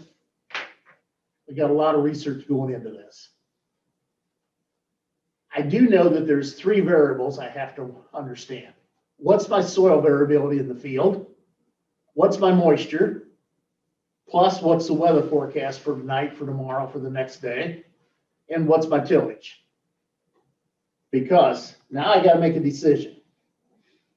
Which notch do I put my T-handle in to decide how much closing wheel pressure I need? Okay, if I'm too light, I'm going to close the top, but I'm not going to get all my air squeezed out of the bottom of it. I know what this should look like. Oop, I got that one wrong. Sorry. So not only do I have to look at that side of it, I got to look at what's the distance between my wheels. If I'm too wide, so if I'm measuring inside, it's 2.5. I would tell you here, if I'm measuring center of this wheel to the center of this wheel, it's 3.5 inches. I closed the bottom of the trench, but I still have a slot up here at the top. I'm too wide. I didn't get my dirt totally closed. So I throw on a drag chain, right? We can do that. That'll pull some of that in. But then my question is, did I get this closed correctly? If I squeeze that too much, so at this stage, I got 3/4 of an inch here. I would be 1.5 inches from center of the rib to center of the rib. So I closed the top, okay, but I didn't get the bottom closed. So I got to watch these things. Here's my goal when I close. I don't want any slotty. I don't want any air gaps. Okay, I want the optimum soil density. So in my wetter soils, that damp area of the field, I've got to make sure I haven't created what I call that hatchet root scenario. I've got to make sure that in the dry area of the field, that I have enough moisture around that seed. I've got it tight enough to hold that seed to get out of the ground. And then I want it perfectly level. That's my goal. At that stage, we have won. And you know, we've done a lot of closing wheels tillage studies. So whether it's a conventional, a minimum till, a strip till, a no-till, okay, we come in here, we run that. You've seen our problems that we've identified. My slotting, got my air pockets down through here. Okay, did I trap that plant underneath that soil profile? If I come in here and I'm going to pick this soil away, I've got to hold moisture around this seed. If I touch that soil and it totally falls apart like that, my risk is that wind in the afternoon is going to take and let that soil dry away from that seed. So I planted it in moisture the day I was there. I've got to firm that tight enough to hold that moisture in. That's my challenge. Okay. We can see this. That's an easy decision. Okay. We had way too much. Now, for years, I've ran rubber wheel and a spike. I ran a cast and a spike. I'd pull a drag chain. You can see here my drag chain closed it, but all I did was pull dry dirt down in over the top of where I had my slot. Here you can still see my slot, okay? So we've got some issues going on. Now, if I run too much pressure, so if I have that T-handle set with way too much pressure, we can actually restrict the development of that plant. And you've seen, I've showed this picture before last year, that here where I'm 100 feet apart in the field, here I'm happy. I did what I wanted to do. Here, I'm a little grouchy. And all I am is 100 feet apart. This is the damp area of the field that I talked about. This is the rest of the field that's really in nice condition. So how do we balance out setting this planter correctly at this point? Okay. So we talk about the two-stage closing wheel system. Okay, closes bottom up, lifts the sidewall, controls the soil density. So if we come in here, we look at this, we're looking at what I call the two-stage. So you got a set of wheels at the front, you got stitch wheels to hold my moisture in the back. This is what my goal is, right? I want that seed to look like you can't identify the V-trench. I'm happy. I've firmed that tight enough. I'm holding moisture around the seed. This is over a little farther to the west. Some of my sandy loams over there. This is some of my no-till I was in. At this stage, I've done what I need to do. So when I talk about this emergence, and I talk about the timing, the goal is to get corn out of the ground as quick as we can. I want it in that 12-hour window. So when I talk about that yield penalty for that late emerging plant, what's the cost? How often does it occur? Okay, so we run with a plot planter. We've got different closing wheel attachments on here. You can see here, here's a double stitch. Here's a dimple wheel. Any of my cast iron would fall into this category. Got a fair amount of weight in this. We're still pulling drag chains. I do like drag chains. Okay, you can see the rubber in the single. There's all kinds of styles of these single wheels out there. I'm going to take and run these different systems. I'm going to run at different miles an hour. So at 4 miles an hour, you can see my goal was all my planters. I want 90% of my planters, of my plants at even emergence. If I can get you 90% of your plants or more in that 12-hour window, I would consider it success. And you see that my dual yetter twister does that. You see that my rubber with a yetter twister does that. We struggle a bit with my rubber and my cast. We struggle a little bit with my cast iron. That just happens to be the results from this year, okay? What happens when I speed up? Now I start to stress test this because I get more bounce on my closing wheels. As I get more bounce, I'm struggling to hold my pressure consistent. You can see that my two that had done pretty well are dropping down to my 80% range. Now, if you run a high-speed planter, we kick it on up to 8 mile an hour, and we kick it on up to 10 mile an hour. You can see we fall off pretty good at that point. So I only got one that's holding up here at my 90% or higher at this point. So then I asked the question, what happens if I would raise my planting depth? If I come up to that 1.5 inches, if I come up to 1 3/4 inches, my goal will still be above that 90%. Okay? So we do a lot of testing there. We come in here and we look at all the different styles of wheels. We look at that 12 hours, so 12 to 24. What's the cost on each wheel? How many plants fell into that category? I always tell everybody, at the end of the day, we lost yield on every closing wheel system out there. There's nothing that's 100%. But where can I get you the most yield? And you got to pick out which style wheel do you have. Maybe your style isn't up here, but it should fit into one of the categories of the different buckets, okay? And I just challenge you, go out and do your own study. Go out and flag those emergences. Tell me where you're at, see what you're telling me. You know, and I told you that where's my greatest cost? I said 18% of my plants fell in here. That's why we're losing most of that yield loss at that stage.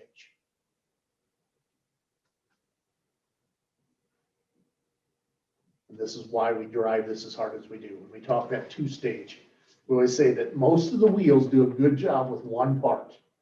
They can either close the trench or else I gotta preserve my moisture around it. And we're just trying to capitalize on both of those at that stage. That's all we do with the fertile force side. You can see it's just lifting that, and then we firm that back down with that press wheel on the back.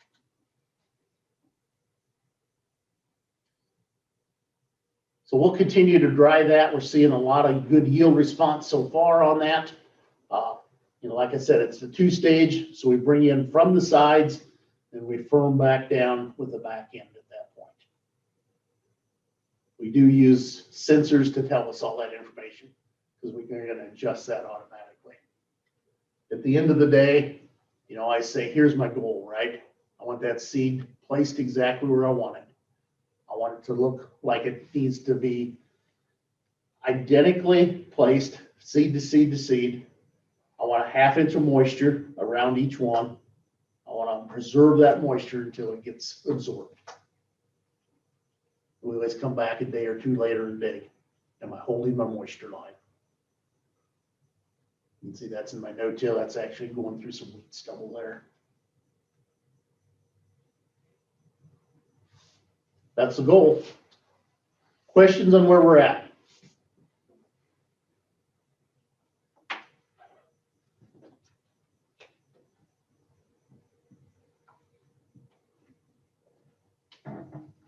Too much or not enough?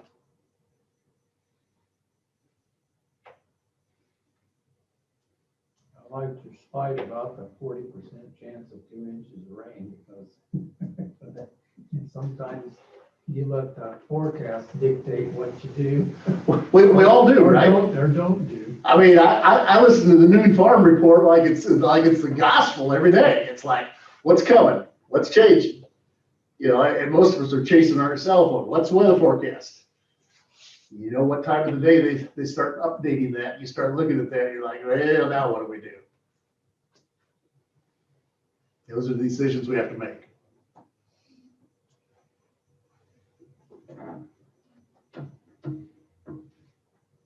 What do you think? Want to chase a little bit of fertility to go with it? Or you have enough? No. Chase a little bit of fertility. I'll make this quick and fast. When I look at your fertility, I always say, what's king is, am I putting my phosphorus where the phosphorus needs to be? So are you using a 2x2? Are you using, you know, a side application? Are you using it on the seed? Okay, all kinds of different systems out there. Are you blending 28 and a 1034O together? All these become part of the questions, right? But if I'm looking at my soil profile, I know that I need phosphorus. I've got a soil profile that's huge and I got a single little plant. And I've got to feed that plant. So I know that anything under 60-degree soil temperature, I will not capture the phosphorus that's in the soil. I have to feed it what it needs. And I don't think any of you are willing to wait till soil temperatures are 60 degrees. Okay. I'll guarantee you by the time it's 45, I'm probably running 48. I'd love 50, but I don't always wait for 50. Okay, small roots. I know that phosphorus does not move, so I've got to place it where the plant can get to it. So is that a pop-up directly on the seed? A lot of you are doing something like that. Okay, for years, I mean, we came out with a Keaton seed firmer in 1994. Started using it for a fertilizer applicator. But here's what I do know. I know that there's a value to going up to 8 to 14 gallon. And I will guarantee you on the seed, you're going to smoke the seed. It's way too much. So how close can I get it? We talk about placing it 3/4 of an inch to each side. Okay? Why do I talk each side? Because I know that if I get too close, I'm gonna burn it. I wanna make sure that I'm far enough away. So is that a 2x2 or is that a 3/4 of an inch? Let's dig into that a little more. Because we chased with Farm Journal for a couple years. Farm Journal had done this study in the 90s. We were looking at this. Well, it might have been 2000, 98, 99, 2000, I think is when we ran that. And we were looking at a pop-up on the seed. Keaton seed firmer is what we were using. It was simple. It was cheap. We got a quick shot of energy into the plant. Now, the negative was we were limited. We had to hold under 5 gallon. A lot of your soils, I'd say more like a 3-4 gallon. Otherwise, my risk of seed burn is there. So if I'm running a pericarp damage, I've got to back that off if I am. Now, it only fed the seed roots, okay? It doesn't feed my crown roots. So then we started coming in, we started looking at the 2x2s. So we're running just a single disc, a double disc openers for years. We can run high rates. It's safe for the seed, but it's heavy, it's bulky, it's a little pricey. It's a little too late for the growth that we're really looking for. I know that coming from here to here is about 6 days in GDUs. Okay. In an average year. Well, there we go with averages again, right? So we came in here, we did a lot of what I call split shot. So we do a little bit of a pop-up, we do a little bit of a side 2x2, so we called the relay system. I got enough here to get my growth till my roots would actually get over here to reach to this level. But my risk is now it's 2 liquid systems, and it's still a little pricey at that point. But when I started looking at it, and this was actually what was published in the Farm Journal, okay, here we sat, we had a nice response. We came back in here with a 2x2, we got a better response. Now you notice both times here we're adding sulfur to this. So we changed from a 6 to 11 when I added sulfur. Okay, I still got to pay for it. This is my net return in dollars at the end of the day. And we were getting some huge yield responses at this stage. Now, here's what drove me up a wall. I walk a lot of fields, I dig a lot of plants, and I had the team out. I was actually showing them, I said, guys, I can tell which side my starter's on. So I had a 3/4 of an inch to the side, but I'm looking at all my hair roots here, and I'm like, I have no hair roots over here. I'm like, why are we not placing starter on both sides of this plant? So that's what kind of drove us to the furrow jet and why we've chased that as hard as we have. So I look at what we're doing up here at the PTI farm. Okay, how do we apply our nutrients? And when I talk about that, we always say it's a reallocation. What I apply in the spring, I don't have to apply in the fall. So I never extra apply. I'm always pulling out of my MAP and my DAC program and putting it into my Planter Pass program. It's a trade-off. Now it's more expensive because it's a liquid instead of a dry. That is my cost at that stage. Now PTI, we run 3 different products on that planter. You can see the 3 tanks we're running in there. We have ability, we can run product here on the wings. We can actually run a separate product in here as a pop-up. So we run a lot of my sugar products and a lot of my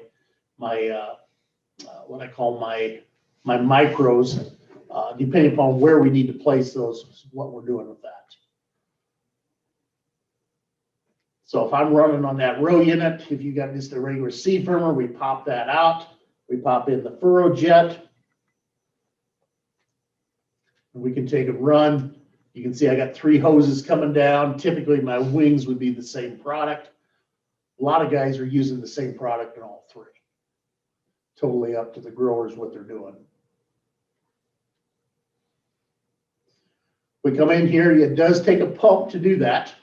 So a lot of times for this type of a system, we're just using an electric pump.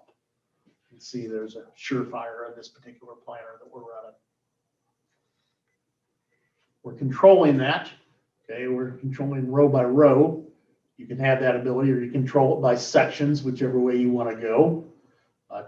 Basically, we're giving that through this V-Apply HD. You can see here where we have those mounted. We're doing the centers, and then we're doing the wings, and we're actually doing some side nitrogen at the same time. So here you can see the pop-up in the center, sugars, biologicals. Whether you put phosphorus down or not depends upon what you're doing. Phosphorus and zinc goes on the sides. And then basically out here on the conceal is where we would typically put our sulfur, our boron, and our nitrogen. So we look at this, we say, okay, what's the yield response to doing this? And we'll have this available for you shortly. I can have Brad email you the plot results here when that gets published here at the end of the week. And you can see what all the different trials, we've tried about every product that's out there. I would say about half of them are what I call snake oils, but until you go out and you got to prove it, right? Does it work? Doesn't it work?